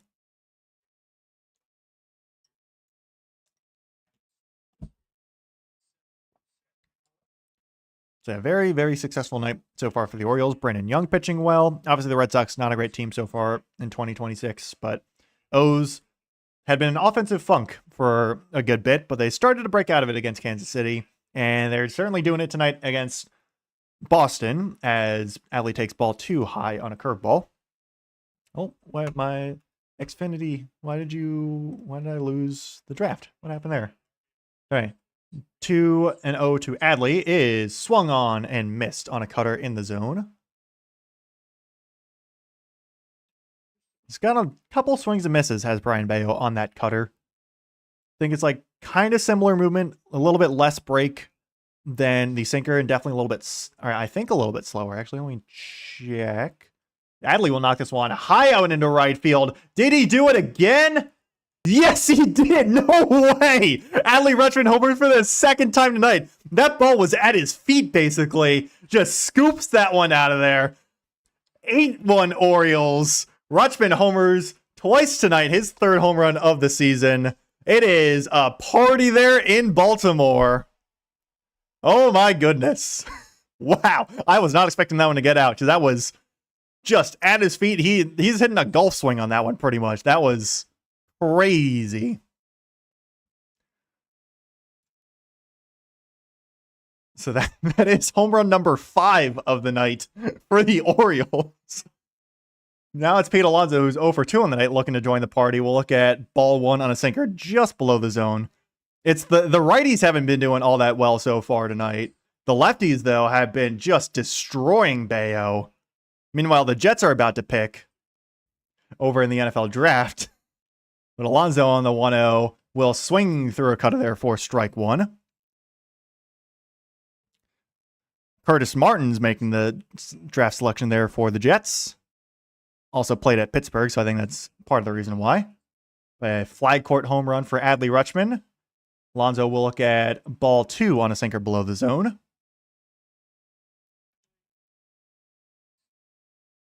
So a nightmare start here for Brian Bayo. 11 hits, 8 runs, all earned, 2 strikeouts, only 1 walk through 3 1/3 so far. It's not over yet either, through 82 pitches. There's a hit for Alonso. He lines that one over into left field for a single. So Alonso gets his first hit of the night. Meanwhile, the Jets go with cornerback D'Angelo Pons out of Indiana. Like that one there for the Jets, because they definitely needed secondary help after giving up Sauce Gardner. So they get one of the guys on that national championship team for Indiana. Red Sox have the bullpen warming as well. Jermon McCoy and Emmanuel McNeil Warren in the secondary are still on board, or on the board.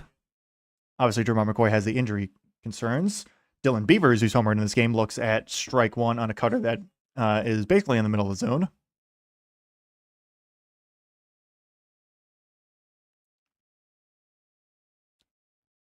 So the 0-1 to Dylan Beavers is knocked over, and there's a single there for Dylan Beavers just past Marcelo Meyer at second base. So that is 2 straight singles here for the Orioles. They have it working really well here in the 4th inning. We'll bring up Samuel Basayo, who has also homered in this game.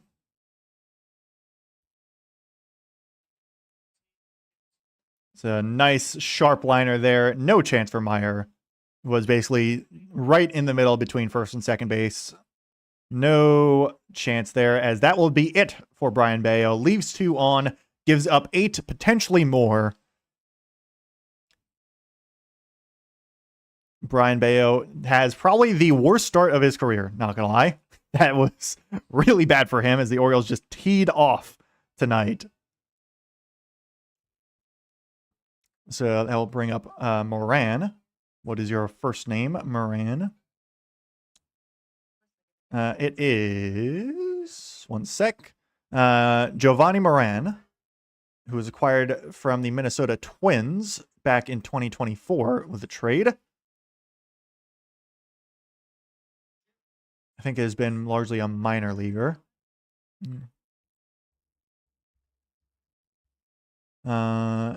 Giovanni Moran. He was drafted by the Twins in the 7th round of the 2015 MLB draft. Was on the Twins major league roster from 2021 to 2023. Then has been on the Red Sox roster, major league roster, since 2025. Though I think it has largely been up and down between the majors and minors. Vikings pick is in. They're going to pick here in just a moment at pick 51. He's got a good baseball savant page at the moment. There's four-seamer, changeup, cutter, sweeper, and curveball. Brian O'Neill, former Pitt Panther, second-round pick by the Vikings at tackle, announces that the Vikings are taking linebacker Jake Golday out of Cincinnati. Linebacker, I might have said that already, but yeah. So the Vikings go D-tackle and then linebacker here to start the draft. Also, still a little surprised that they don't go safety. But I could see them going linebacker. It's not super surprising, though I don't think Football Analysis is going to be super happy about that. So Giovanni Moran, lefty reliever.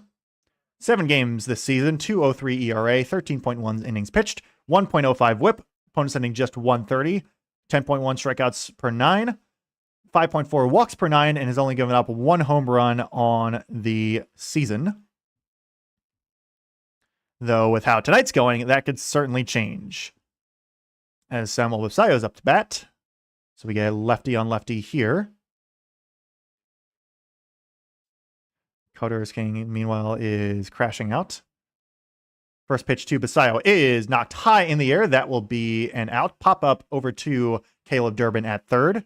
So for that play, at least, the reliever change works. Packers pick is in, meanwhile, at pick 52. Packers, Colts, Eagles, Chargers up to bat. Or, well, up to pick. They're not playing baseball. The Orioles and Red Sox are. It's baseball and stuff. Anyway, so it's 2 on, 2 out here for Leody Taveras, who's over 1 the night with a walk. Taveras will knock the first pitch over into right field. Will that? Nope. It will be out number 3 over to Willie Abreu. So Orioles strand 2, but score 2 more, as they've now scored in all 4 innings off of the Adley Rutschman 2-run home run. And okay, that ball wasn't quite at his feet. It was more like a little bit below the zone. It looked a lot more below the zone, it like live than on the slow-mo, but still that was really good. It felt like it was really below the zone just because of Adley's swing. But yeah, that was nice. That was very, very nice.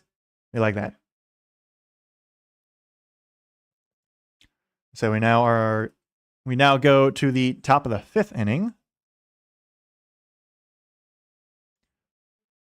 with the Orioles now up 8-1. Let's go check out the rest of baseball scoreboard at the moment. So the Tigers still up 5-0 over the Reds. Guardians still up 7-3 over the Blue Jays. I think that was last time I checked. Rockies tied it up with the Mets at 1 apiece. Rumfield RBI ground out. TJ Rumfield. That is his full name. Rays up 3-1 over the Twins. So the Twins get a run back there. Is that Jung-Hoo Lee? No. Brandon Lee. Brooks Lee. Got there eventually. Brooks Lee had a solo home run to get the Twins on the board. Braves and Phillies still tied up at 2. Angels and Royals still scoreless. Pirates up 1-0 over the Brewers. I think that's... Connor Griffin got a solo home run there to break open the scoring there. Nats still up 1-0 over the White Sox. A's up 3-0 over the Rangers at the moment. Nick Kurtz had a solo home run. What is your first name? Tyler Soderstrom also had a solo home run, and Carlos Cortez had a solo home run. So 3 solo home runs there. Yankees up 3-0 over the Astros. Ben Rice RBI ground out, and Jazz Chisholm 2 RBI single there. And Mariners and Cardinals are scoreless there in the bottom of the first. First pitch from Brandon Young is a strike to Caleb Durbin, I believe. Yep, Caleb Durbin. So he takes strike 1. I'll have to check out Football Analysis stream for that Vikings pick there. Durbin will foul this slider back, so he's in a quick 0-2 hole. Durbin grounded out last time he was up, I believe, to end the inning as well in the second inning. I could certainly see the Packers going linebacker here at pick 52. They just extended Jaden Reed as well. Durbin looks at ball 1 on a splitter below the zone. Pretty sure it's Jaden Reed, and they just extended because they traded away Dontavian Wicks and lost Rome Odunze to free agency. So yeah, it was Jaden Reed that they just extended on a 3-year deal. Meanwhile, Durbin is in a 1-2 count at the moment. He will chop this one over to third base. Fielded by Kobe Mayo. Throw over to first base is not in time. Not fielded cleanly by Alonso as well. The ball is kind of trickling out at the moment. Kind of a tough play. Mayo, not a ton of reps at third base. Wasn't a good throw. He had a bad throw at the end of the Kansas City game on Wednesday as well. And it's just throw was offline. Alonso not actually able to field it at all. Good backup defense by Adley Rutschman. So Durbin reaches on an infield single. Scored as a hit at the moment.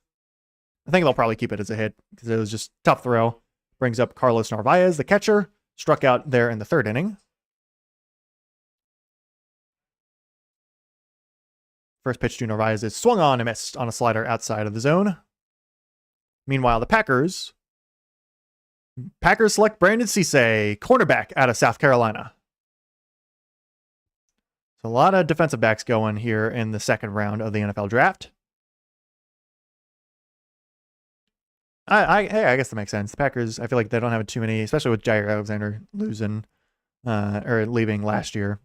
Meanwhile, Carlos Narvaez will line this one over into shallow right field for a hit. Durbin will hold up at second. So first to reach on back-to-back singles here in the top of the 5th inning for the Red Sox.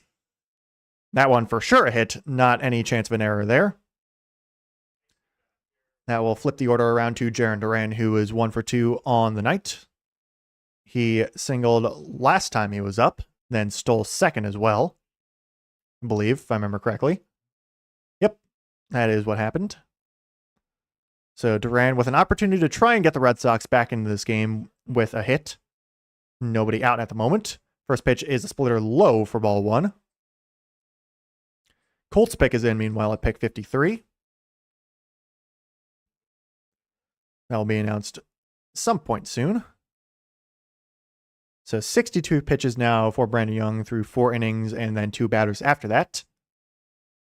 Only giving up the 1 run so far on Willie Abreu home run. 1-0 Duran is knocked high in the air into left center field, sorry. Got there eventually. That is out number 1. Durbin will tag and go to third. Eventually figured out how to figure out which part of the field that was. Meanwhile, it's Pat McAfee is going to be announcing the pick there for the Colts. Pretty sure that is Pat McAfee, right? Yeah, it is Pat McAfee. Was born in Pennsylvania and is obviously big guy at ESPN now. ESPN media guy. Runs his podcast, very successful podcast there. Meanwhile, Cedon Rafaela, who's 0 for 2 on the night with runners at first and third and 1 out, will knock the first pitch up and away for strike 1, foul. So I think if you're Brandon Young, you're probably fine giving up just 1 run here. Since you have a 7-run cushion at the moment. You just don't want to give up a big hit here if you're Brandon Young. You're good giving up 1 run. As he throws strike 2 actually on a sinker there. So 0-2 to Cedon Rafaela. Hits the bottom of the zone. Really nice pitch there.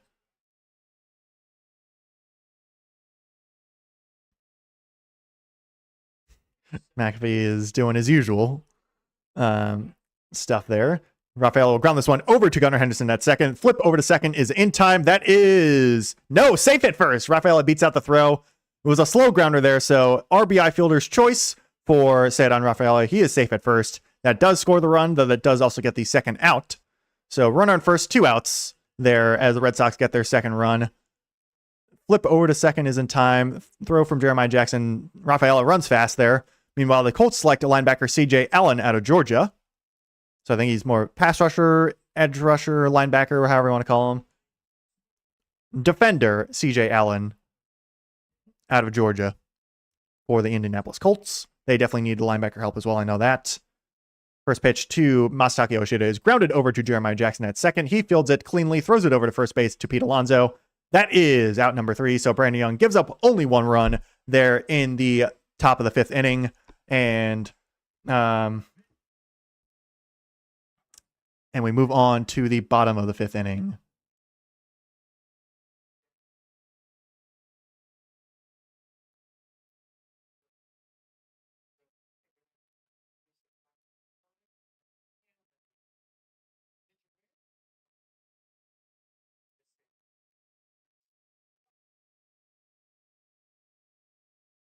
Texting my friend here about Pat McAfee.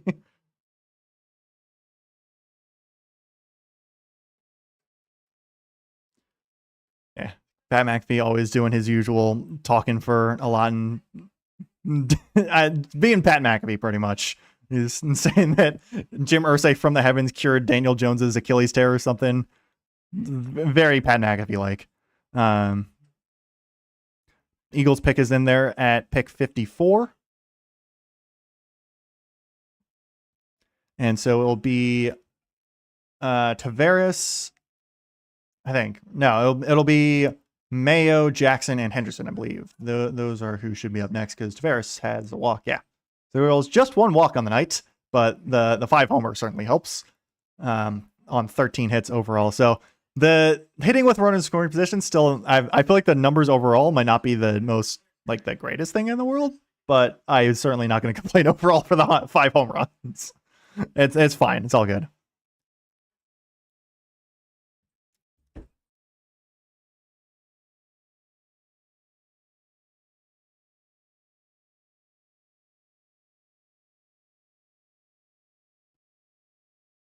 Eagles go Eli Stowers, Vanderbilt tight end.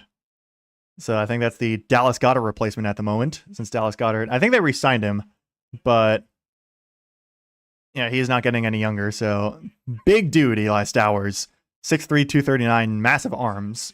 Meanwhile, it is Kobe May up to bat.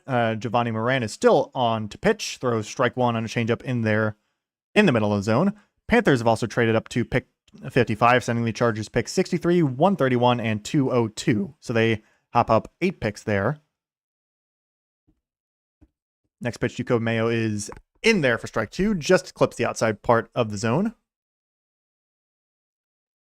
Say largely 4 seams and changeups there for Giovanni Moran. Has thrown both of them so far to Kobe Mayo, who is 1 for 2 on the night. Will knock this one high in the air, out into deep left field. Will that get out? Yes, it will. Home run number 6 for the Orioles. Kobe Mayo gets on the board in the home run category tonight. He's homered in 3 straight games. 9-2 Orioles, so they get their run back immediately. They've scored in all 5 innings now. We are rolling here in Baltimore. I'm not in Baltimore, but yeah, the team is, and the stream is on the Orioles. Wow, that's crazy. Mayo, who was off to a really rough start for the season, has exploded right now. I guess Patriots, they're saying the pick is in for the Patriots, but Schefter reported that that the Panthers... Oh, wait, no. I read the Panthers trade up. It's the Patriots trade up. Never mind. Okay. Jeremiah Jackson will ground this pitch over to Trevor Story at shortstop. He throws him out at first base on the second pitch of the at-bat there. So, yeah, but my apologies. Not the Panthers that traded up to 55. It is the Patriots that traded up to 55, sending 63, 131, and 202. Patriots pick is in there. So, Kobe Mayo gets it over the deep left field wall for run number 9 for the Orioles.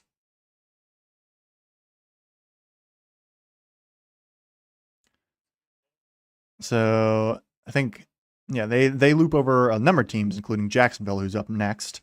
I think it'll be the Jags' first pick of the night. as they traded their first round pick to go up and select in this year's draft to select Travis Hunter last year, as Gunnar Henderson takes strike one. Henderson will foul this pitch off as well. I mean, honestly, I'm not all that moved by that Eagles pick. He's probably going to be good for the Eagles, but it doesn't wow me too much as a Commanders fan. I could be completely wrong, but I'm okay with that pick for the Eagles. I don't care too much. Henderson looks at a sweeper that almost hits him a little bit for ball one, so he's in a 1-2 count now. 2 for 3 on the night. Homered, singled, and struck out. In a 1-2 count here at the moment. Will knock this one high in the air. That will be shallow right field. This will be a flyout to Wilyer Abreu. Yeah, he's the right fielder, so that is out number 2 of the inning, and Gunner's 2 for 4. Brings up Taylor Ward, who is 3 for 3 with 3 singles so far tonight. Very efficient night for Taylor Ward. Obviously reached home last time he was up because of Adley Rutschman's 2-run home run. And I guess, yeah, he's reached home both times because he's been homered by Adley Rutschman twice. Looks at ball one on a fastball in the dirt.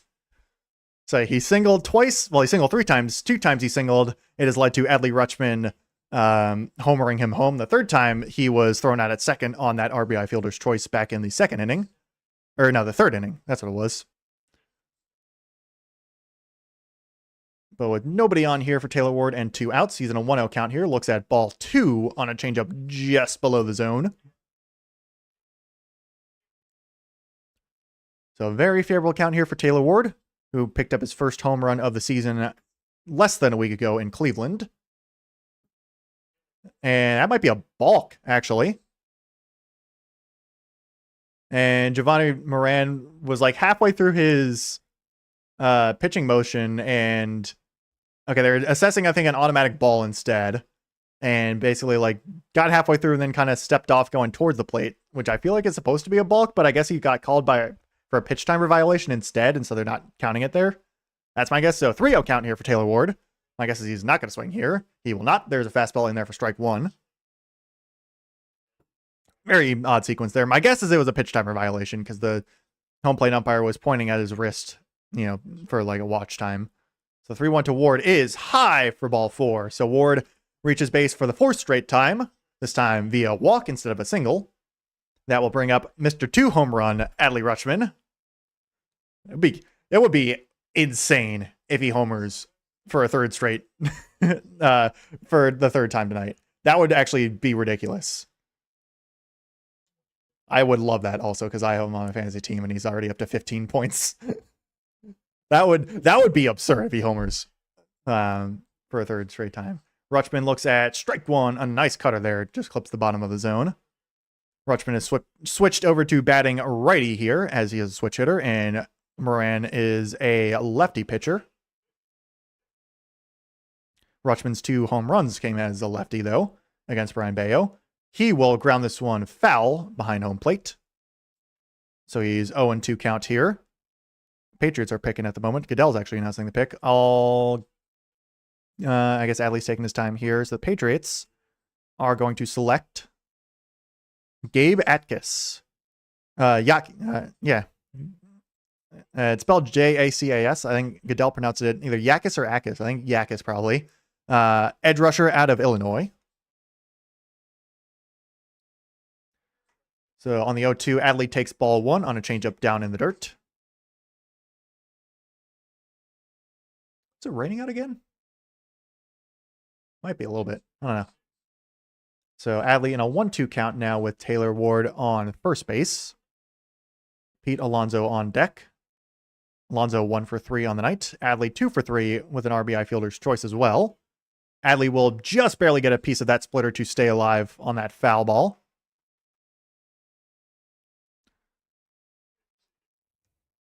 So Adley, for the first time in his career, has had a multi-home run game not against the Toronto Blue Jays. His 4th career multi-home run game. First 3 all came against Toronto, which is kind of crazy. And the 1-2 here, he will knock this one foul as well on a changeup. Stays alive in this one too. Oh, holy crap. Eagles trading for Jonathan Grenard from the Vikings. Wow, that's huge. Because Jonathan Grenard's good. And they signed him to a big contract. I'm curious what the Eagles gave up for him. Jags, meanwhile, their pick is in. Adley will check swing, chop this one, or like check swing, knock essentially, and just barely fielded there by Marcelo Meyer at second. Gets Adley out at first, so that will end the inning. But again, not before we get another run, courtesy of Kobe Mayo. This time joining the home run party with a large home run over into left field. So the Orioles up to 6 home runs on the night. Keep their lead at 7 now as we move on to the 6th inning. Jaguars pick, their first pick of the night, is going to be announced in just a moment.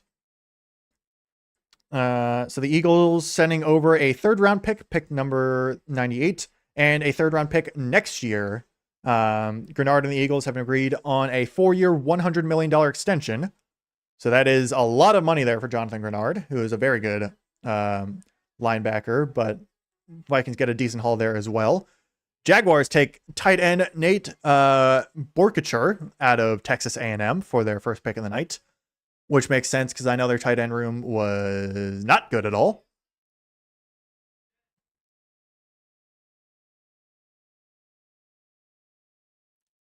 So I'm not sure how to feel about that Jonathan Grenard trade. And I guess because the Vikings probably weren't going to be paying him either. That is not a lot to give up for Jonathan Grenard. Not going to lie. Only giving up 2/3. So that's, I feel like that's the first big like player trade on draft night this time around. I feel like, because I don't think there were any last night. Football analysis is not happy at all. Vikings are might not be having the best time at the moment. They do save $34 million in cap space though, so I wonder what that's going to mean for them. The Bears have 2 picks coming up in the next 4 picks there. Their current pick at pick 57 is in. So it goes Bears, Niners, Texans, Bears again. Then Rams, Broncos for their first pick of the night. Chargers and Seahawks to round out round number 2. And then Commanders are coming up sooner rather than later at pick 71. I hope they go wide receiver there. I really do. Brandon Young, who's still pitching, throws strike one there to whoever's up for the Red Sox. Wilson Contreras. Yeah. Strike one to Wilson Contreras, who's over 2 on the night with 2 strikeouts. I suddenly developed the hiccups of all things. Ball one to Contreras there on a slider outside. So Contreras has struck out both times, I think, on sliders away at the moment. The Orioles have run out of home run fireworks. They've hit too many. That's really funny. They showed it on this big scoreboard. Due to too many home runs, we have unfortunately run out of fireworks. That's amazing. Gotta love it. We're still only halfway through the game. Contreras swings through a splitter there for strike 2. That's so good. It's a good night there for the Baltimore Orioles. 1-2 to Wilson Contreras is high for ball 2 on a fastball. Contreras does not swing at it, so it is a good night for the Orioles. Good night for the Ravens as well. They made a nice pick. And they still probably have another pick there in the 3rd round, I assume. So the 2-2 to Contreras is down and away with a splitter for ball 3. So full count there to Contreras. Red Sox just 1 walk on the night. At the moment, at least. Young has not gone further than, well, his only other start, actually, this year. I was about to say he's not gone further than 5 innings, but he's only pitched in 1 start, as Contreras fouls this one away, also shatters his bat a little bit, so I think that bat might have caught a piece of him as well. He's hobbling slightly. So we're going to go again. 73 pitches right now for Brandon Young through 5 innings and counting. But yeah, Young went 5 innings scoreless against Chicago a couple weeks ago. Is now 5 runs, 2 earned at the moment. Although I think they're counting both runs as earned. Yeah, they are at the moment. But he obviously has a lot of cushion as Contreras strikes out on a slider for the 3rd time in a row. Young with a new season high in innings pitched, 5 1/3. As that will bring up Willie Abreu, who tagged him for that home run back in the 2nd inning. Yeah, really nice slider there from Brandon Young. Having a really nice night, all things considered. I mean, he's only 5 hits, 1 walk at the moment. There is ball 1 on a splitter just outside to Willie Abreu. So his first 5 1/3, pretty good so far for Brandon Young. Obviously, that could change. He could have a blow-up inning here. Don't want that to happen. But at the moment, it's good for Brandon Young. 1-0 to Abreu is knocked foul on a splitter. Eagles also get back a 7th round pick in that trade. Vikings get 2 third-round picks, 1 this year, 1 next year. Frees up a ton of cap space for them as well, though they do lose Jonathan Grenard, who is very efficient pass rusher for them. There is strike 2 on a fastball that is just clips the top of the zone. Nice pitch there. So Eagles get nice boost to their pass rush core, which I don't like as a Commanders fan. But they do give up a couple picks. Next year's gonna be interesting as Abreu fouls this fastball off, so he's still 1-2. But everyone and their mother has been hyping up the 2027 draft class as like this can't miss generational draft class, and if like you're trading away picks in that draft, you're a fool. So I don't know. Who knows how this is gonna pan out? But for now, though, Jonathan Grenard is now a Philadelphia Eagle. Meanwhile, Abreu fouls the splitter off, so it still remains 1-2 on the 79th pitch there thrown by Brandon Young. So 1 out, nobody on here for Willie Abreu. 1 for 2 on the night with that home run. Brandon Young having a good night so far, though is struggling at the moment to figure out Abreu on this matchup. Abreu has struck out as well. He will knock this slider foul. So a lot of foul balls at the moment from Abreu. Still only 1 ball in the count at the moment. And some of these foul balls have been on pitches that were balls, like close to the zone. So it's like, it's just a good little matchup between these 2 players at the moment. There is a knock over into left field. That is going to be down for a base hit. That will be a double at least for Willie Abreu. Gets caught in the wall a little bit. Taylor Ward fields it eventually. Abreu will stop at second base. So that is a double there for Willier. Gets a runner in scoring position there for the Red Sox. Bring up Trevor Story, who is 1 for 1 on the night with a walk. Looks like a 4-seam fastball that ran towards the opposite part of the zone, and Abreu just knocks it opposite field, double there. So getting some trash talk from the Bears and the Packers at the moment over at the draft. So Story, who's reached base both times he's been up so far. On the first pitch, will check swing and hold up on a fastball above the zone for ball 1. Meanwhile, the Bears go center Logan Jones out of Iowa with their 2nd round pick, first of the 2 2nd round picks, as they got 1 back from the Bills for DJ Moore. Next pitch to Story is top of the zone for strike 1 on a fastball. And yeah, with the sudden retirement of, I'm blanking on his name, but the Bears center who they signed suddenly retired, and he's only like 28, I think. They needed to fill a hole there at center. So they do that there with the 2nd round pick as Story takes ball 2 on a slider below the zone. So again, at this point, you don't really want Story to get a hit here to drive in Abreu, but 1 run doesn't kill you here if you're Brandon Young. Certainly would like to not give up the run as Story swings through a sinker there at the top of the zone for strike 2. Brown's pick is in, meanwhile, at pick 58. So 2-2 here to Trevor Story. They have a 47% ground ball rate, 2nd highest in the major leagues, which is not a good thing. Usually, you'd probably rather have balls in the air rather than on the ground. That in general tends to produce more runs. Though as long as you're hitting it into the correct spots, ground balls are nice. Like if you're not hitting it at defenders, then you're having a decent enough time. Story looks at ball 3 on a slider down and away. So full count here for Trevor Story, who has the lone walk for the Red Sox at the moment, is in a good position to walk again. On deck is Marcelo Meyer, who's 0 for 2 on the night. Joe Hayden's back up to announce another pick for the Browns. Story will knock this one out of play and foul, so we will go again there. on the full count. Browns go with Emmanuel McNeil Warren, Toledo defensive back. The Browns heavily beefing up their secondary at this point. Nice draft there for Cleveland. Story will knock this one high out into center field, deep but not deep enough. Leody Taveras will get him out there, and Willie Abreu will tag and go to third. So it is a slightly productive out there for Trevor Story.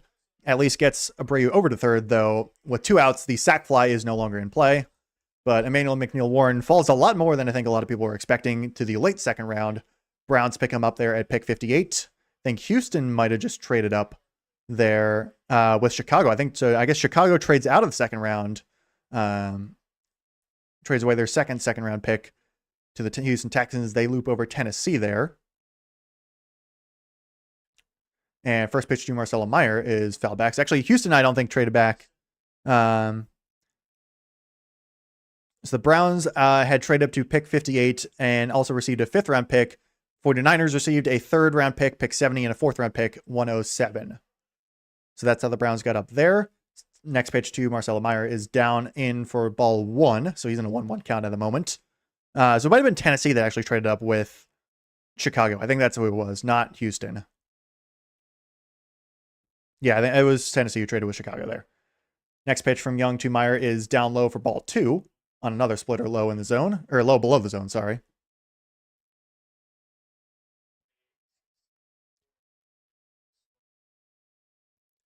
So 2-1 to Marcelo Meyer, who is 0 for 2 on the night, but with a runner on third, he will chop this one foul. So it's 2-2 for Marcelo Meyer. Billy Miller announcing the pick for the Texans at pick 59.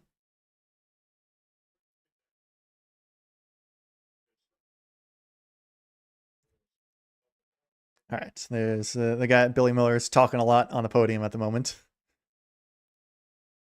So 2-2 to Marcelo Meyer is knocked over into right field. Will that get down for a base hit? Yes, it will. That will be an RBI double for Marcelo Meyer. Stand-up double there for him. So it is 9-3 now, Baltimore. So the Red Sox get a run back. Meanwhile, the Texans pick tight end Marlon Kalin out of Michigan. So that is I guess he's the heir apparent to Dalton Schultz at the moment. That was, looked like a sinker there for Brandon Young that just stayed up a bit too much. Meyer gets his first hit on an RBI double. That'll be the end of the night for Brandon Young as Albernaz goes to the bullpen. So Young goes 5 2/3, gives up 3 runs, potentially 4 if Meyer gets in. But nice work there for Brandon Young. Receives a standing ovation there from the crowd in Baltimore. Gives up 7 hits, 3 runs, potentially 4, through 5 2/3, but gives the Orioles plenty of breathing room as their offense has been the star of the show tonight, putting up 9 runs and counting against the Red Sox, as we will get Yennier Cano coming in for the Baltimore Orioles to pitch against Caleb Durbin there for the Red Sox. So the Titans pick is in there after they traded up with the Bears. So the Titans, Rams, Broncos, Chargers, Seahawks to round out round 2 for the NFL draft.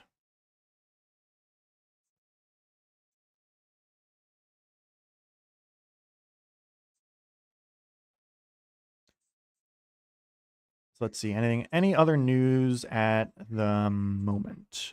A lot of it is the Jonathan Grenard move. News at the moment. I don't know if I like that trade for the Vikings. I think it's really just like how good Grenard is going to be for the Eagles, which I mean, it's kind of obvious. It's like, is the guy they traded for going to be good? Is that like that's the deal breaker for the trade, or like an indicator if the trade is going to be good or bad, pretty much.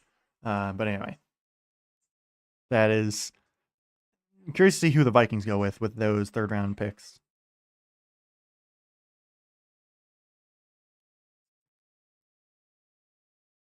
Right. So Yennier Cano is into pitch. 2 outs here in the top of the 6th.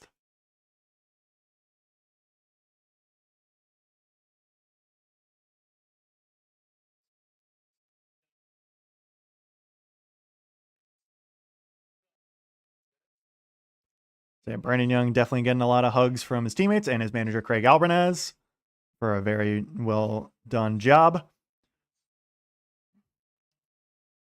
So Browns trade up to get Emmanuel McNeil-Warren there. Titans sending pick 69 and 144 to the Bears. First pitch from Yennier Cano is a sinker in for strike 1 to Caleb Durbin, who is 1 for 3 on the night. Or 1 for 2 on the night, sorry.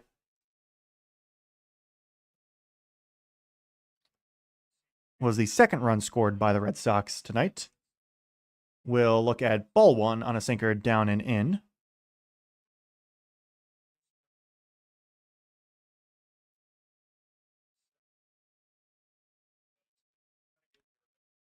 So 1-1 to Caleb Durbin. Also looking at WWE releases at the moment. Durbin will chop this one over to Gunnar Henderson at short. He fields it cleanly. Throw over to first bases in time. So that will close out Brandon Young's line. 5 2/3 innings, 7 hits, 3 runs, 3 earned, 1 walk, 5 strikeouts. Nice bit of work there by Yennier Cano to not give up the inherited runner. Orioles overall this season have been pretty good at stranding inherited runners.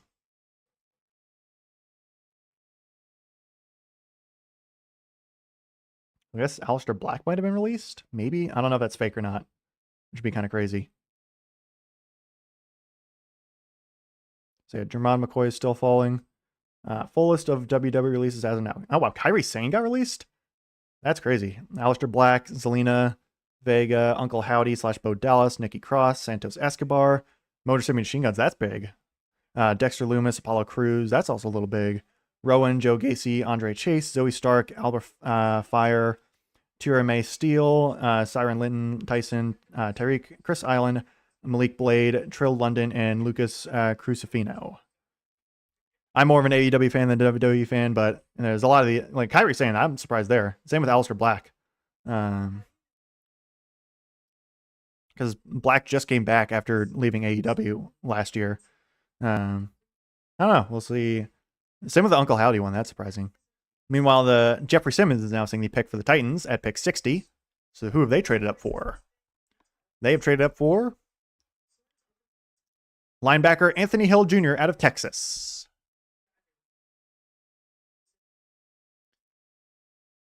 So a couple of defensive picks there for Tennessee in the second round. We get to the final couple picks there in Pittsburgh. Yeah, I'm curious when Jermod McCoy is going to go because he was really highly touted, but the injury concerns are clearly turning off a lot of teams at the moment. So the Orioles back up to bat now. They have hit 6 home runs, scored in all 5 innings so far. The Orioles bats in the past like 2 or 3 games have really come alive at the moment. First pitch to Pete Alonso is fouled away. Javier, or no, that's not his first name. Hang on a minute. Giovanni Moran. I don't know where I got Javier from. Giovanni Moran is still out to pitch for the Red Sox. Up to 22 pitches now. Throws his 23rd high for ball 1.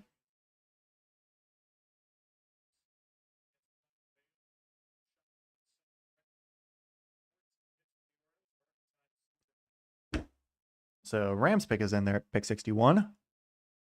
1-1 to Alonso is high for ball 2. So Alonso 1 for 3 on the night.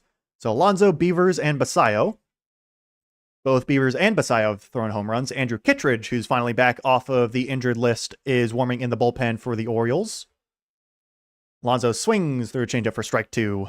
2-2 on the count there. Tavon Austin announcing the pick for the Rams, who selected, surprisingly, Ty Simpson in the first round.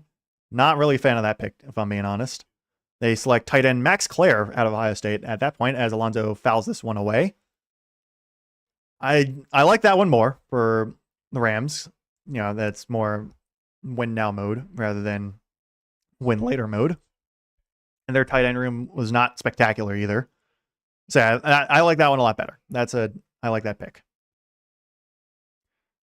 Alonso swings through a changeup for strike 3. So he goes down on strikes his... Is his first strikeout of the night? Yeah. First strikeout of the night. He is 1 for 4.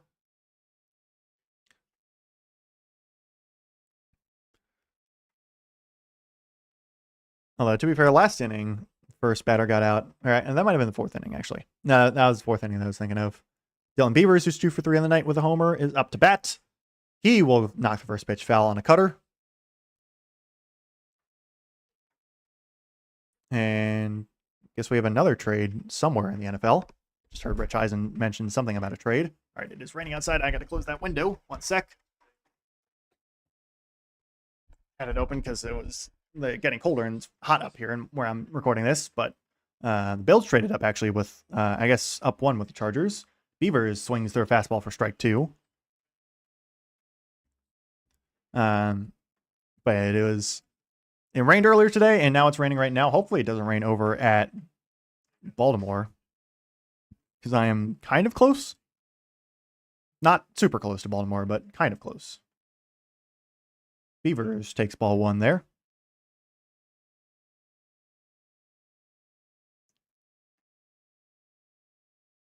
Hopefully that rain does not reach Baltimore at all. Bills have traded up to pick 62 with the Broncos. Oh, okay. So that is chopped by Beavers over to Caleb Durbin first base. He was shaded back, so this will actually be an infield single there by Dylan Beavers, who beats out the throw. Durbin was shaded kind of towards shortstop and also at the back of the infield pretty much. So, and that was a very, very slow roller by Dylan Beavers. I guess basically a swinging bunt that was placed perfectly down the third base side for an infield single. So the Bills will trade up with the Broncos. The Broncos, I guess they're not having a first or second round pick this time around. Broncos get pick 66 and 182. First pitch to Basayo is inside for ball 1. So Bills move up 4 spots, sending away a 6th round pick, I want to say. Like late 5th, early 6th, roughly. Jumping up a couple spots there over the Chargers. Basayo will swing through a cutter there for strike 1. Gets a tiny piece of it, but nothing more.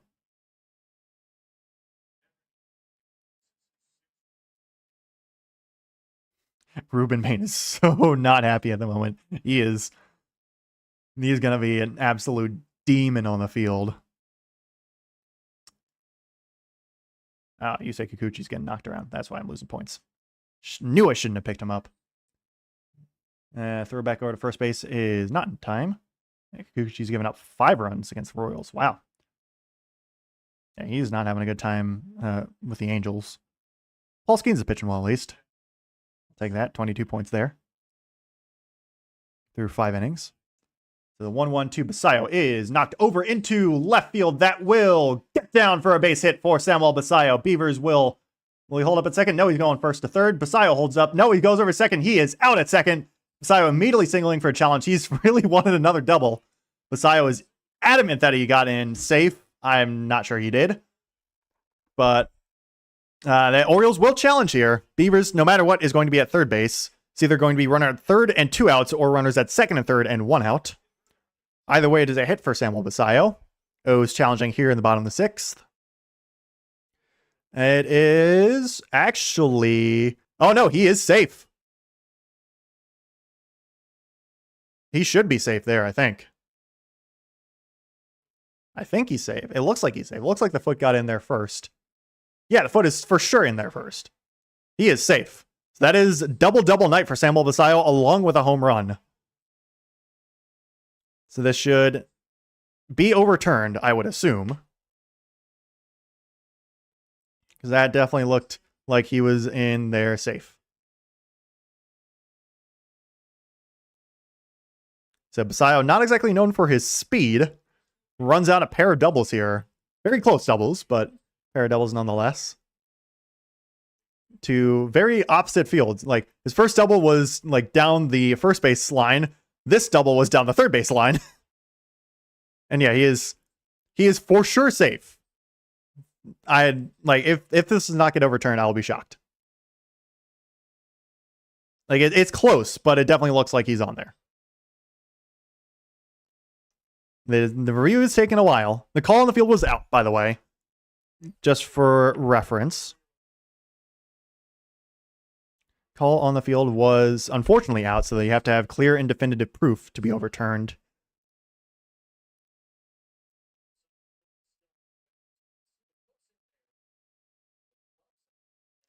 It looks like Basayo is safe to me.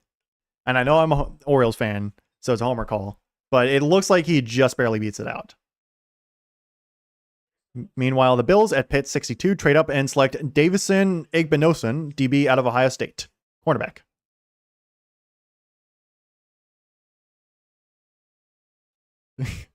Oh, no, he's called out. That's crazy. That's insane. There's no way you can do that. He's okay. Well, Basayo's out. Never mind. Ignore everything that I just said. He was safe though. That's stupid. That's ridiculous. There was like some feedback on the ump's mic, so he was like took him a sec, but like I can see his foot touch the bag before the glove hits. Okay, whatever. That's all right. He probably shouldn't have been trying to go for the double anyway. It's whatever. First pitch is spiked. Good block there by Carlos Narvaez to save a run. Leody Taveras up to bat, looks at it, ball one. So yeah, should be second and third, one out, but well, it should really, I mean, base running wise, it should be first and third, nobody out, but it is what it is. Beavers lingering at third. Orioles have not yet scored in this inning, but anything past the infield would score a run. So I guess there was not enough clear and convincing evidence for the Orioles to overturn that, or for the New York to overturn it, the review crew. Leody Taveras 0 for 2 on the night with a walk. Will ground this first pitch over to Trevor Story at short, fields it cleanly. Throw over to first base is in time. So the Orioles do not score an inning for the first time tonight. But again, still 9-3, so certainly won't complain there.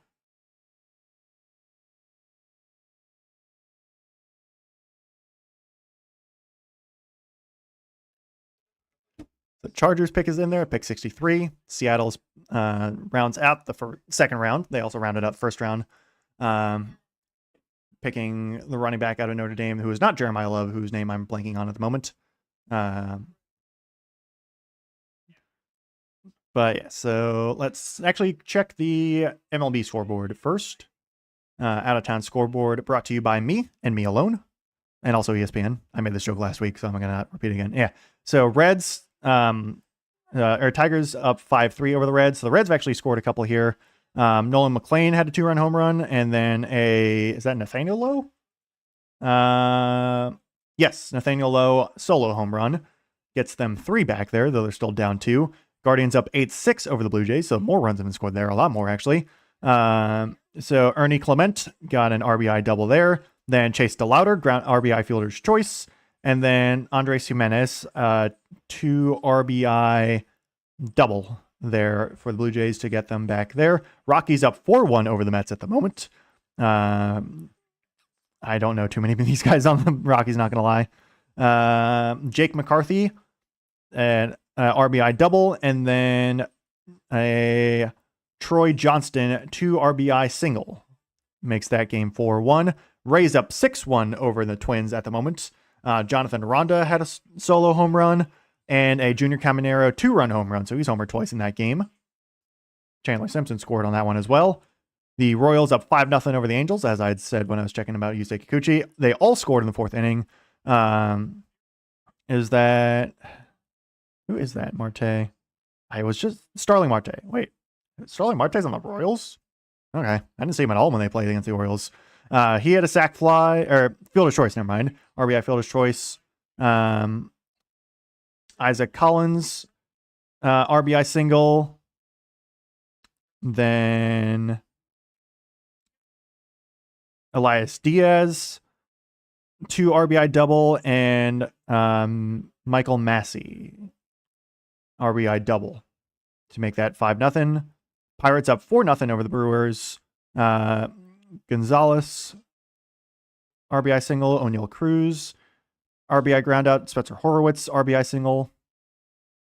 Nats up 3-1 over the White Sox. Lyle walked in a run. House RBI fielder's choice. Andrew Kittredge on to pitch against Carlos Narvaez. Throws strike one. Yankees up 4-1 over the Astros. I guess Astros got to run back. Yainer Diaz, RBI single there. And then Mariners up 2-0 over the Cardinals as Kittredge throws strike two as Narvaez swings at a slider out and away.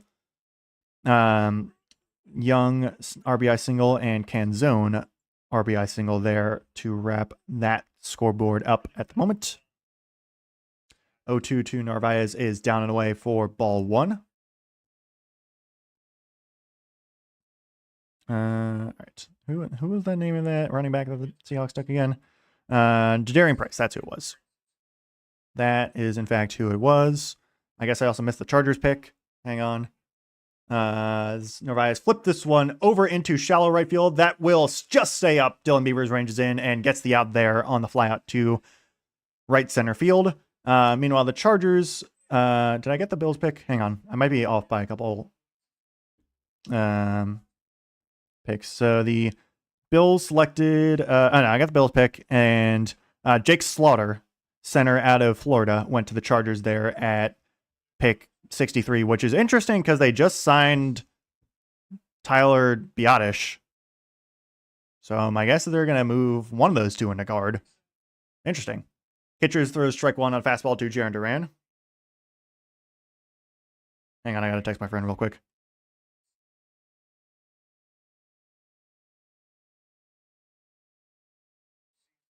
Next pitch from Kittredge is swung on a missed on a slider down below to Jarren Duran, so he's in a quick 0-2 count.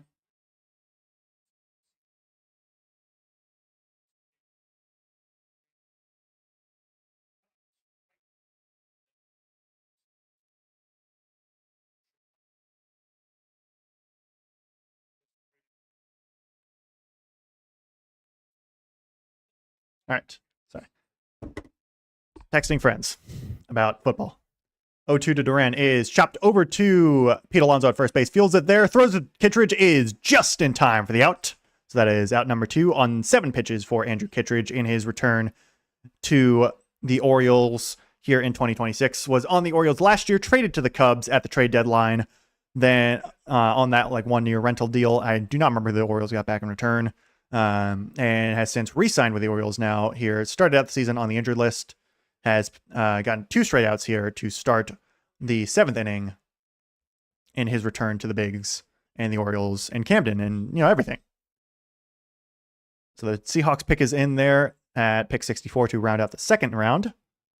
Meanwhile, Kittredge pitching to Cedar Rafaela throws a slider that is down and away for ball one. So very, very busy night so far. I might have to run and get some water here after the top of the 7th inning when we get to the 7th inning stretch. Next pitch is swung on and missed for strike one on a sinker. Nice pitch there from Kittredge. 95 sinker. It's pretty good. So Rafaela, who is 0 for 3 on the night, is in a 1-1 count at the moment. Looks like Anthony Nunez might be warming up in the Orioles bullpen. He's starting to stretch out a little bit. So ground out, pop out, and a fielder's choice for Cedon. He will knock this one foul on a slider, so he's in a 1-2 hole.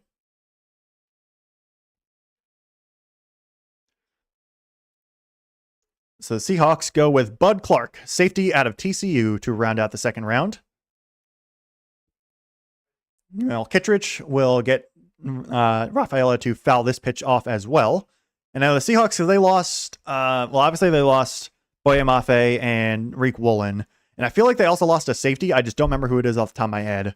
So they replaced safety there. He's going to pair up with Nick Emanwari, who they drafted last year in the second round at safety out of, I think he was Texas, I believe. Rafaela holds up on the slider there, so it's 2-2 for him. Actually, I don't remember where Emanwari went to college off the top of my head. I want to say it was Texas, but I might be thinking of Andrew Makuba. But in this case, it is Bud Clark, TCU safety, that they pick at pick 64. The 2-2 to Rafaela from Kittredge is high for ball 3 with a 4-seam fastball. Interesting that his 4-seamer and sinker have basically the same velocity at mid-90s. Masataka Yoshida on deck. He is also 0 for 3.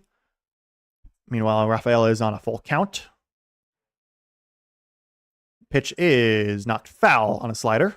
So a long battle here between Kittredge and Rafaela. Meanwhile, the Cardinals pick is in to start the third round.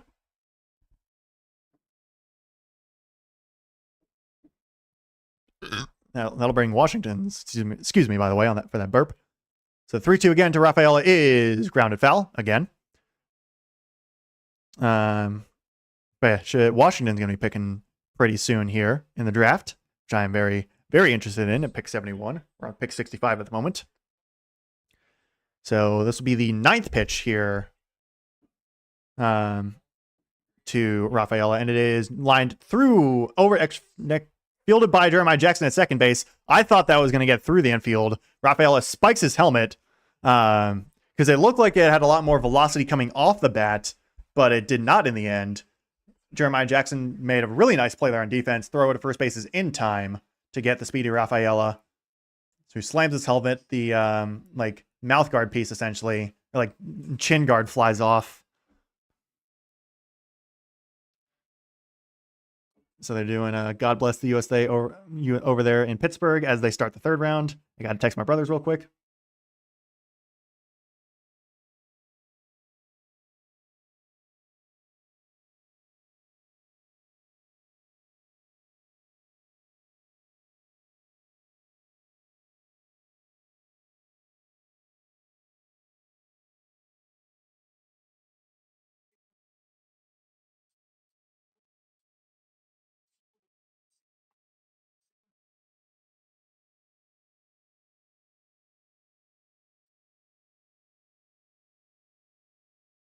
All right. Updated my brothers who have not been paying attention to the draft as much as I have because they are older and tend to either work or not stay up late. So I'm actually going to go grab a quick drink of water. Yeah, I'm going to do that very, very quickly. I'll be right back.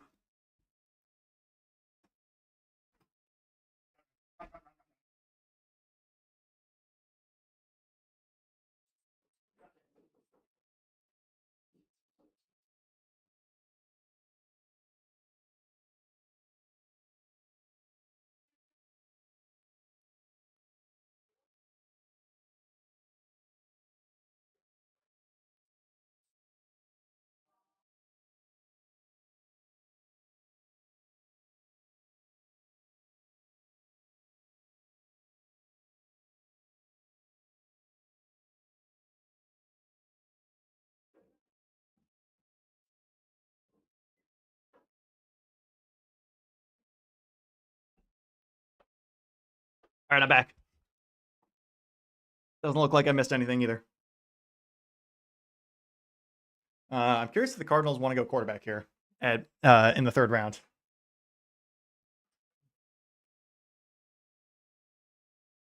There's a big run on defense there in the second round. Rich Eisen was saying 22 players in that second round were defensive players. So a lot of wide receivers still on the board, which is happy for me, or makes me happy because Washington needs a wide receiver there in the third round as Kobe Mayo takes strike one from the new pitcher for the Boston Red Sox. What is your first name, Mr. Watson? Ryan Watson was a trade from the Athletics back in 2025. As Mayo knocks this one over to second base, fielded there by Marcelo Meyer, throws him out at first base for out number one.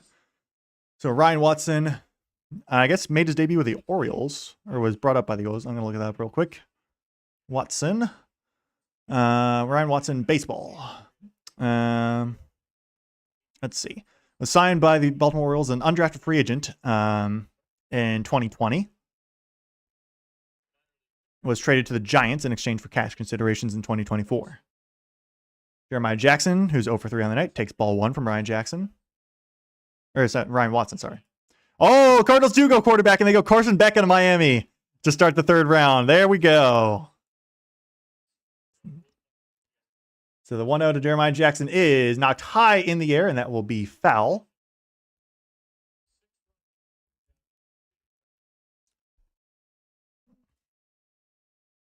So Ryan Watson, not a very good baseball savant page at the moment. 7.71 ERA here in 2026 and 11 games pitched. There's sinker, four-seamer, curve, cutter, sweeper, and splitter. So good pitch mix. Primarily throws the sinker as he throws pitch there for ball 2. But sinker forcing the sinker and the sweeper primarily to righties, a little bit of the cutter as well.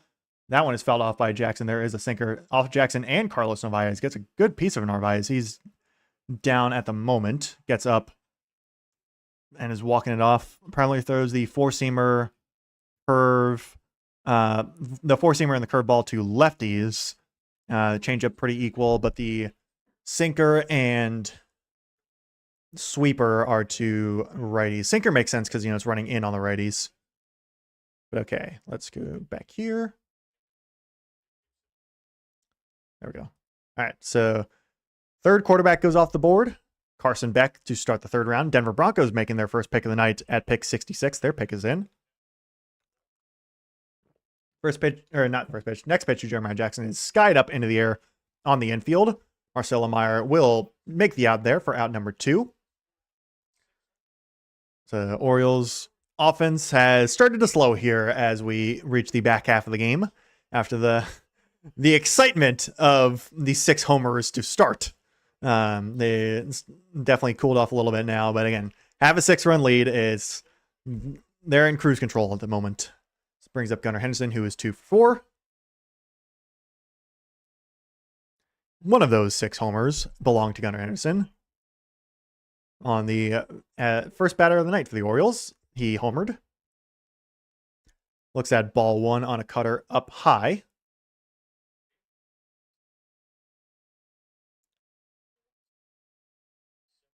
So the 1-0 Gunnar Henderson is outside, way outside on the curveball for ball 2.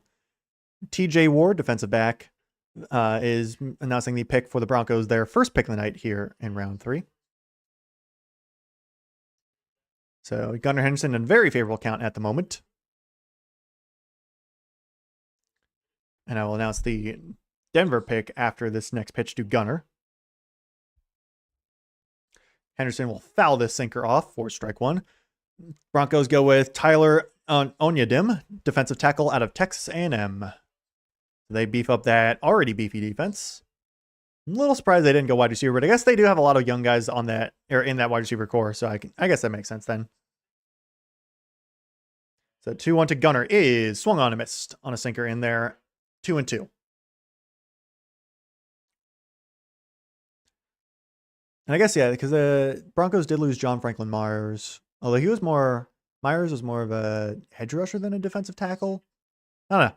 I'll take it. Beefing up the trenches on the D-line. I don't mind that too much.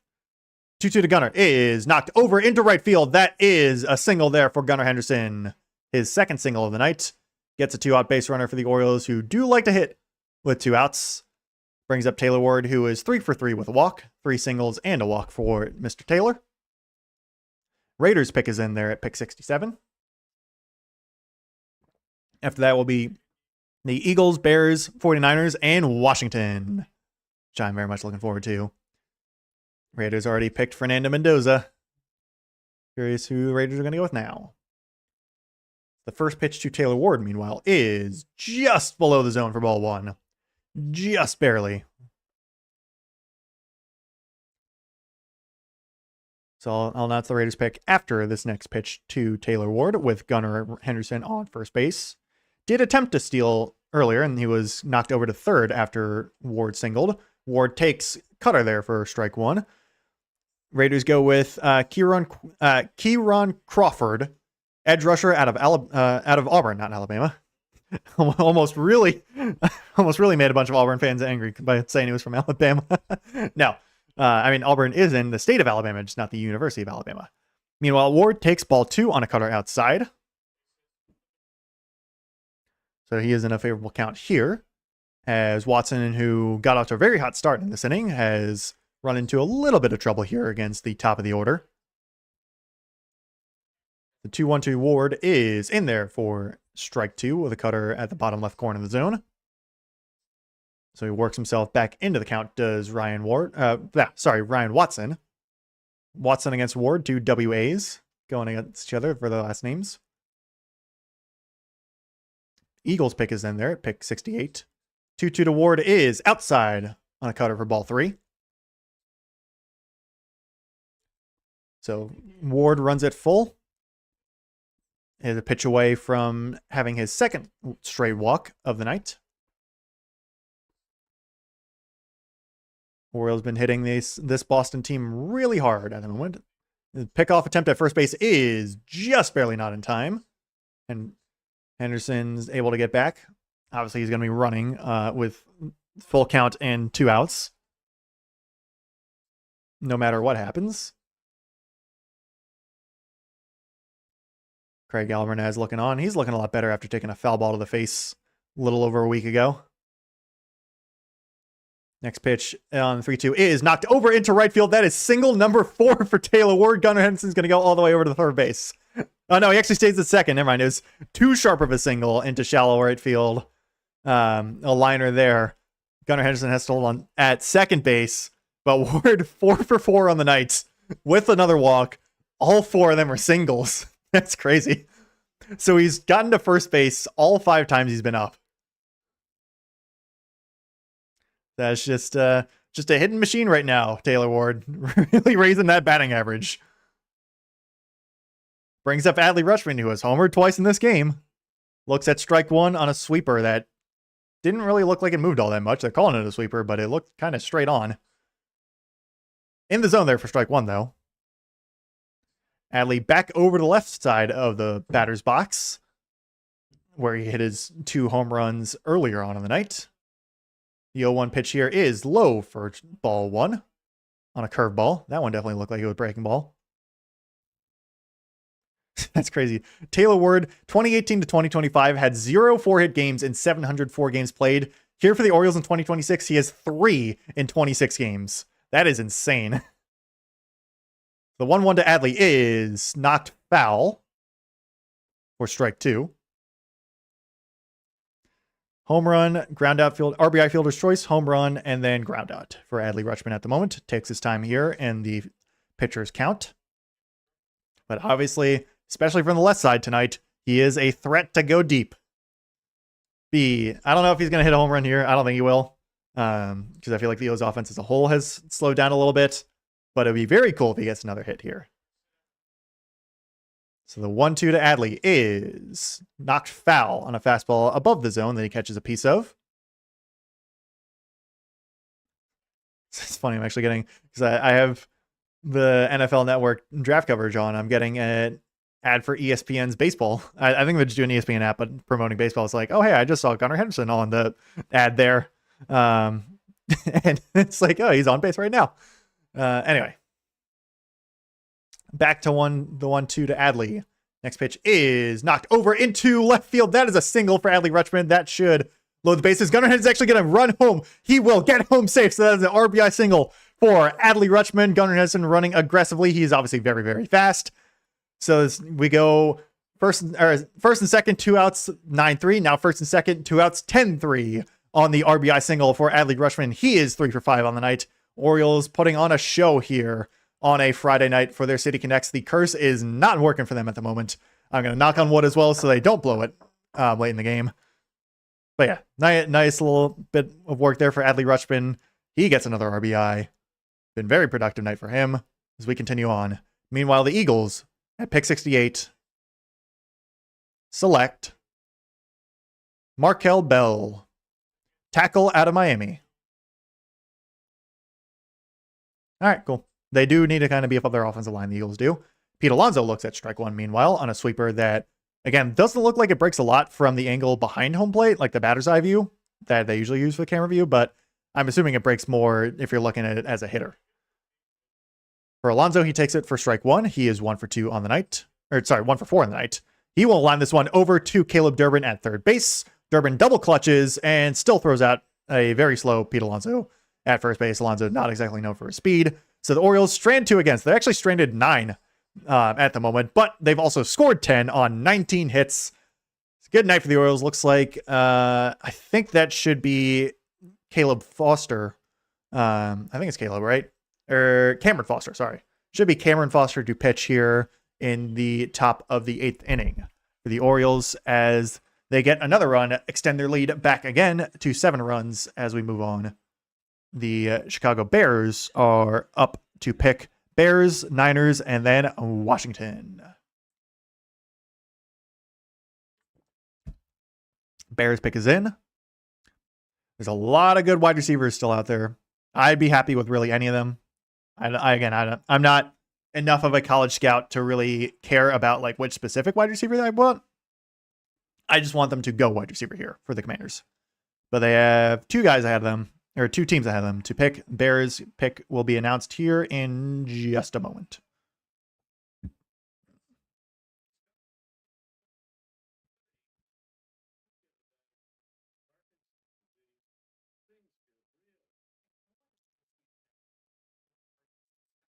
So, all right, let's see. Did I miss anything online? Yeah, Carson Beck one is pretty cool. I don't know if that's any good. We'll see what happens. I don't know if he's going to be like the future of the Cardinals, but yeah, he's in the 3rd round. Very, very mixed bag, I feel like, coming out of college.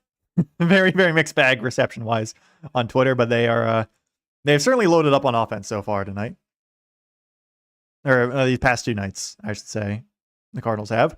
Meanwhile, the Bears select tight end Sam Roush out of Stanford, which is interesting since, they drafted Colston Loveland 10th overall last year at tight end. They still have Cole Kmet on the roster. My guess is Cole Kmet is going to get shipped off somewhere, I'd assume.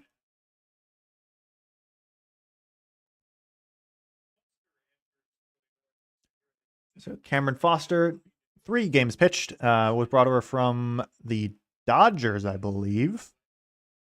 I'm pretty sure. Throws ball 1 to Masataka Yoshida.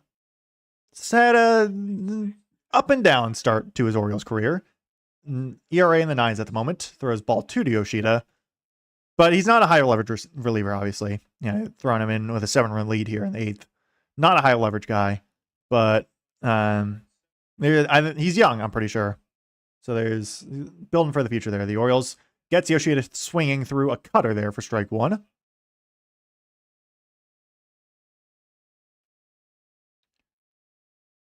So there's a good pitch there from Foster. 2-1 to Yoshida is grounded over through the first base side for a hit. Yoshida reaches base for the first time tonight. Red Sox get the leadoff man on, I believe, 2nd inning in a row, actually, if I'm remembering correctly. So the 49ers pick selection is in.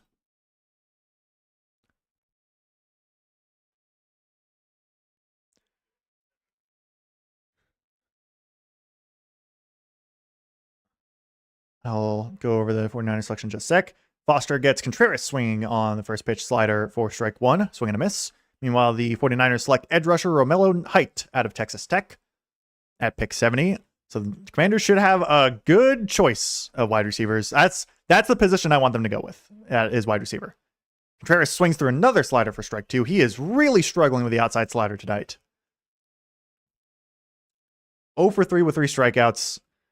Basically, he's been swinging at every slider possible. Foster throws a pretty similar visually from what I'm looking at slider to Brandon Young, and that is flummoxed Contreras so far. Swung at the first 2 there from Foster. There's another one that is outside Contreras' is called strike 3. Okay. No idea why Contreras is not challenging that, because that is like a foot outside the zone, but it's called strike 3 anyway. I'll take it. If he's not going to challenge it, I'll take it. So Contreras goes down looking. Nice frame job by Adley Rutschman. I was not expecting that to be called strike 3, because that was a solid baseball outside the strike zone.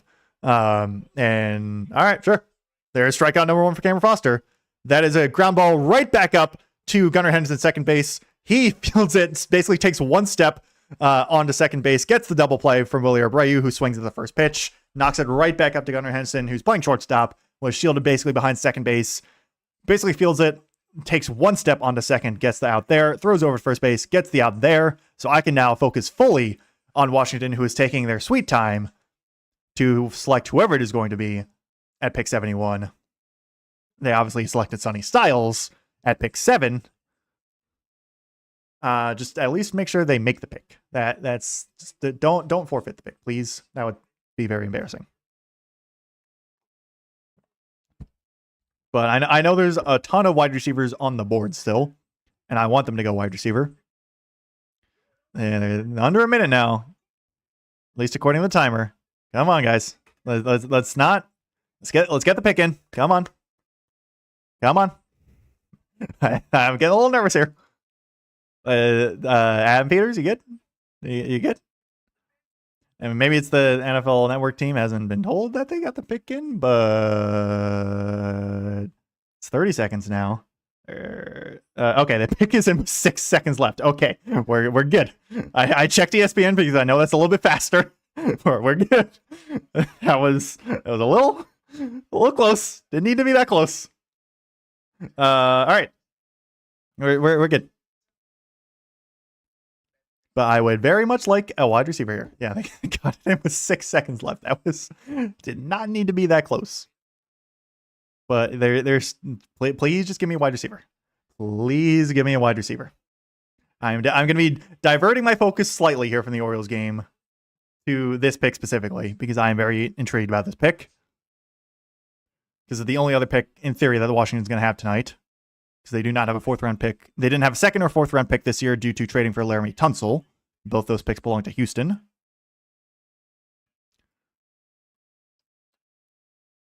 So, all right. Let's see. Watson is still out to pitch for the Red Sox. Dylan Beavers is up. He's 3 for 4 on the night with a home run. Beavers will look at the first pitch. It is just low for ball 1. I think we're getting a challenge here from Carlos Narvaez. I'm not actually sure this is going to be a pitcher, ball or strike. It's really close. It's really close. It is a ball. Just a little low. Really, really close, though. It is just off by 0.3 inches. So, yeah, very, very, very close pitch there. I think that was only the 2nd ABS challenge tonight by either team, and it's both of them been by the Red Sox. They're 1 for 2 on the night. Orioles have not challenged at all. Beavers over into right field. If that is, that's going to be foul. I got really excited there for a sec. That would have been fun. But pitch was inside, and he pulls it. Foul. Might not have gotten out anyway, but yeah. Anyway. So 1-1 after that slight excitement. I could see Washington maybe going Jermod McCoy as well. Beavers will foul this one off as well. But yeah, just I could see Jermod McCoy. I could see the vision. Like I think I've seen a lot of the reporters saying they might go DB here. I would prefer a wide receiver. Would greatly prefer a wide receiver here. Would really prefer that. Anyway, the 1-2 to Beavers is grounded over to Marcelo Meyer at second. He fields it cleanly. Throw over to first is in time for out number 1. So a little bit of excitement there for Dylan Beavers, but nothing else other than that.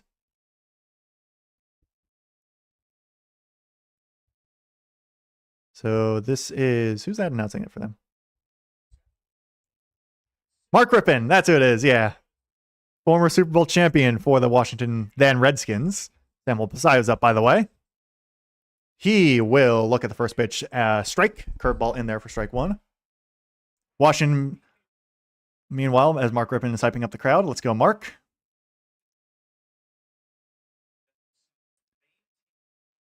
He's still talking a little bit. Pasayo will look at ball 1.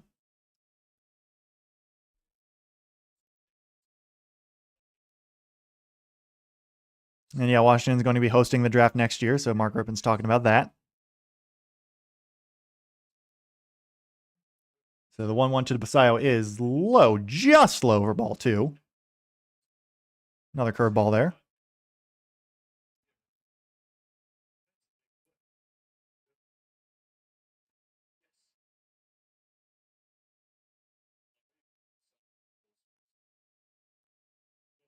Pasayo on the next pitch will swing through a curveball for strike 2. Mark Rypien's still talking about stuff that is not related to the pick, so this is dragging this out way too long for me.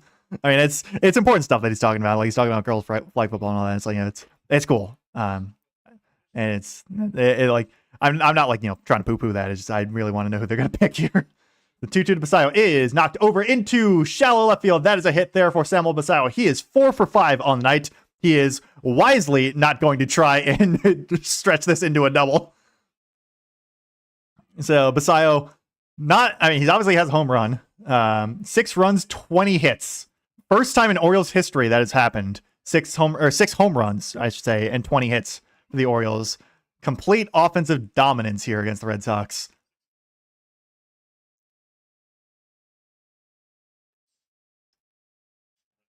All right, Mark Rippon is still hyping up the pick.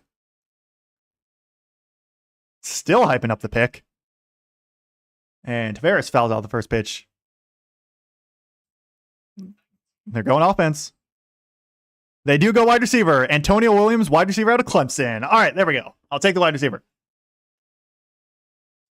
I have no idea how good he is. Comp is to Jaden Reed.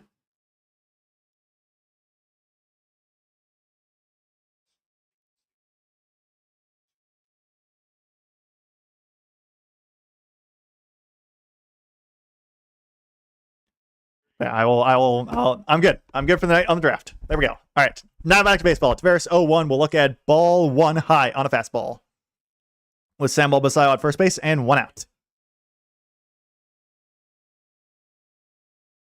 I'm sure Commanders fans online are going to be either very happy or very upset about this in one way or another, and I don't care. I'm happy at the moment. Tavares fouls this one away. 0-2. Actually, I think he just swung and I missed on the cutter there. But I'm very glad they went wide receiver there.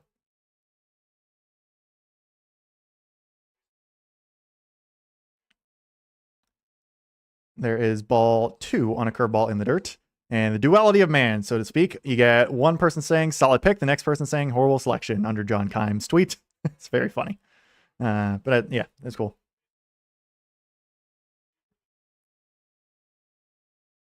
I think he's a slot receiver, maybe.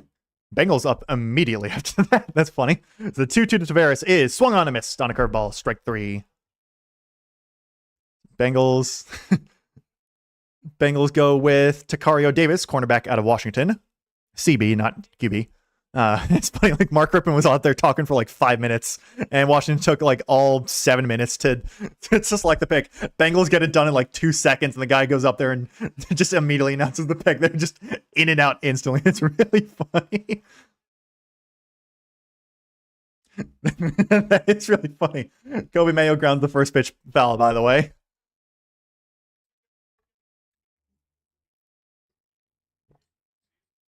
So he's extended his homer streak to 3 straight games. He's 2 for 4 on the night as well, single and a home run.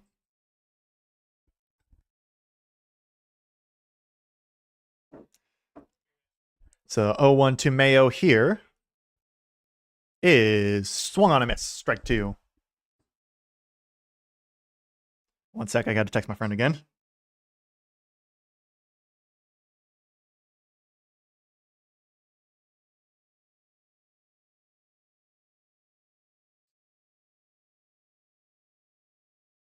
So the next pitch is low for ball 1 on a sweeper.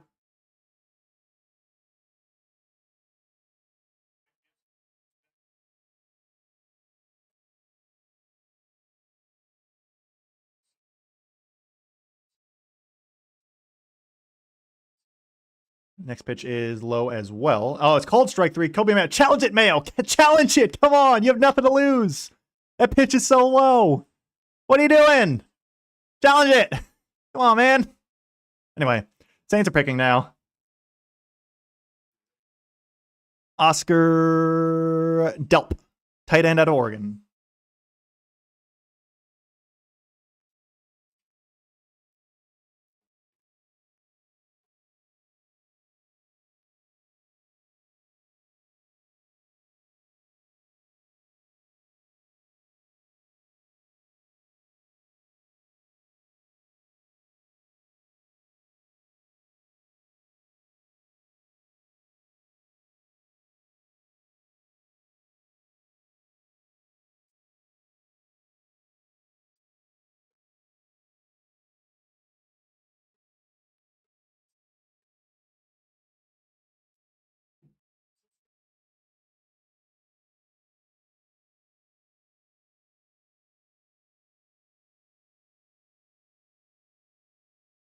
All right, I have texted who I wanted to text. So, all right, Giants just traded up to pick 74 there as that we go to the top of the ninth. So we're actually going to get, I'm curious who we're going to see. My guess is they're just going to keep Cameron Foster out there, I would assume, to close out the game. Oops, sorry about that. Yeah, it looks like they're keeping Cameron Foster out there to close this game out for the Orioles. Since they're still up by 7. I mean, like, I get the they're up 7 runs and whatnot, but like Kelvin Mayo, you should have challenged that pitch. That pitch was so low, and they still have both their challenges, so I'm surprised he didn't challenge it. But it's whatever. Got to get 3 outs here and not give up 7 runs, which in theory should not be that hard. In theory, of course.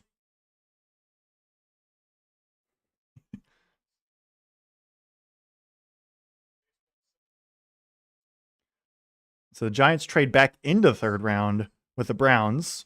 So they give up picks 105, 145, and a 2027 4th round pick to trade back up into the 3rd round. They select Malachi Fields, wide receiver out of Notre Dame. So there goes Giants picking a wide receiver. So that makes sense why they traded up, because I think they're starting to sense that it's the run on wide receivers might happen as Foster throws strike 1 to Trevor Story. It's 1-1 now. First pitch was a ball.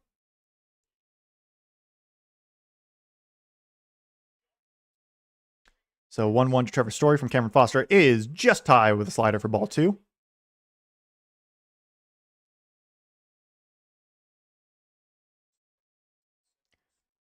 Blaze Alexander in at shortstop, so Gunnar Henderson's getting a bit of rest here at the end of the day.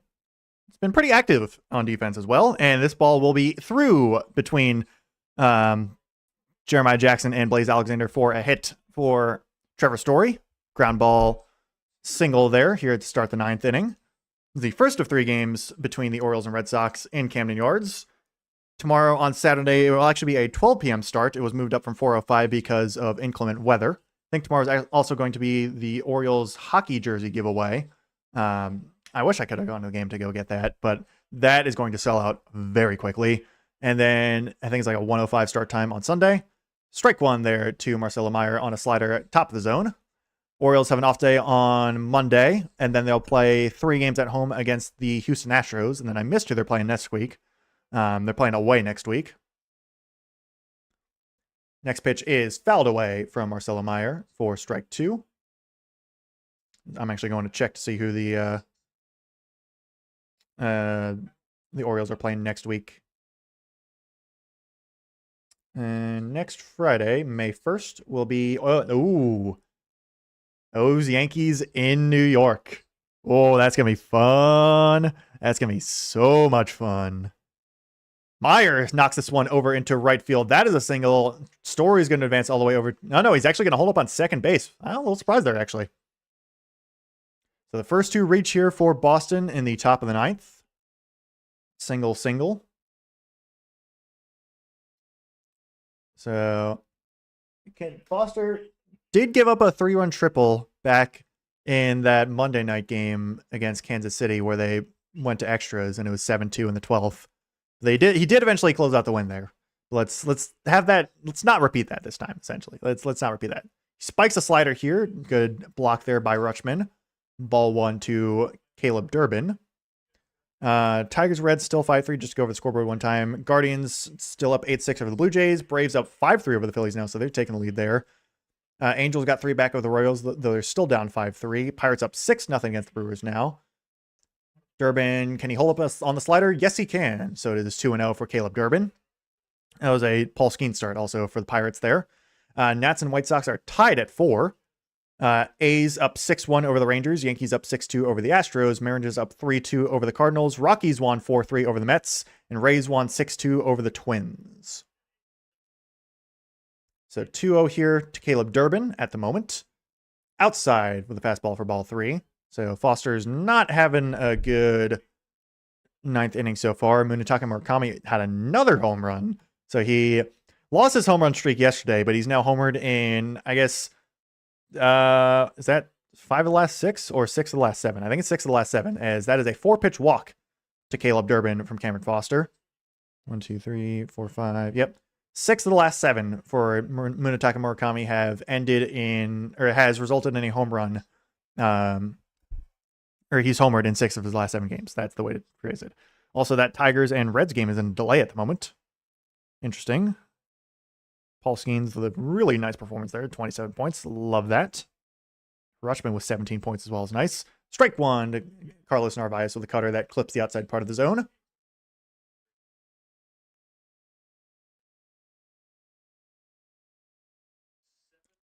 So 0-1 to Narvaez, who is 1 for 3 on the night, is in there, drops in there with the slider for strike 2. So not really sure why he was trying to pitch around Caleb Durbin, but it is what it is. Rico Garcia warming in the bullpen. Interesting there because he's a high leverage guy. I guess it's maybe the thought is, you give up 3 or 4 here for Cameron Foster with nobody out. You bring in Rico Garcia to try and close out the game. Spikes a slider there for ball 1. So unfortunately, this game is not over yet. Unfortunately, nothing can ever be easy in the world of baseball. And just need, the strikeout obviously here would be nice because he's on 2 strikes at the moment, but I'm okay giving up 1. I'm even okay giving up 2. Just don't need to give a big one as Narvaez fouls this one away. The Dolphins' next pick is in at pick 75. I feel like I missed a pick, maybe. No, it's because the Niners and the Bengals went really quick. Dolphins at pick 75 go with, as Narvaez skies this one into the air. That will most likely get in a run. So that should be a sac fly for Narv. No, actually, no. Oh, they're going to get a pickoff at second base. Oh, my goodness. No way. So they don't get the sac fly, and they get a pickoff at second, so that it's 2 outs on an insane double play. Who was that just got picked off? I think that was Trevor Story. No, it was Marcelo Meyer who gets picked off at second. He had a huge lead. My guess is he was thinking that that Trevor Story was going to go home on the sac fly. He doesn't. He starts to go home, holds up. Meyer starts going. The throw is home. Would have beaten Story there. And Marcelo Meyer gets picked off at second base. So that is a fly out double play. Suddenly now there's 2 down, still 2 on. But this gets so much nicer now as Jarren Duran is back up. I think we had a steal attempt and no throw over. So it's second and third now and 2 outs. Jarren Duran swings through strike 1. I also missed the Dolphins pick because of that. Hang on. Actually, I might, depending on how, I'll go over the last couple picks in the draft after this game, in theory, ends. Duran will sky this one into the air, over into shallow left field. Looks like that is Kobe Mayo calling it. That will be the end of the game. Orioles win 10-3, put up a new record for the club. 20 hits, 6 home runs, 10 total runs. Brandon Young, they do still have some fireworks. I guess they ran out of home run fireworks, but they have celebration fireworks going. Renegades playing over there in Pittsburgh because the Steelers are picking right now. Cameron Foster shuts out the game.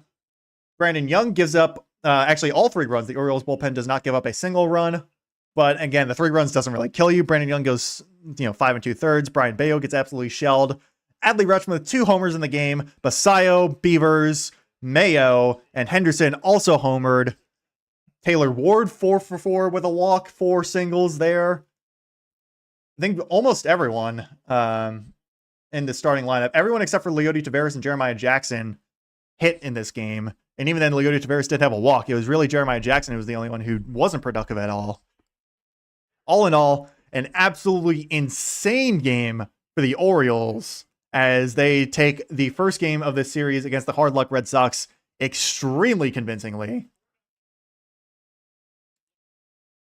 Oh, we get another quarterback. The Steelers took Drew Aller out of Penn State.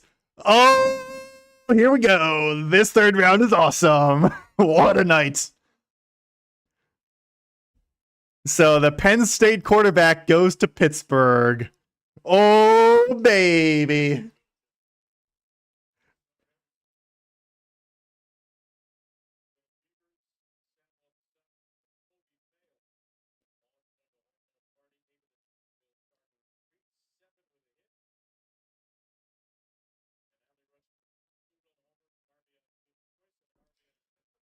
There, I love the NFL draft so much, man. It's so good.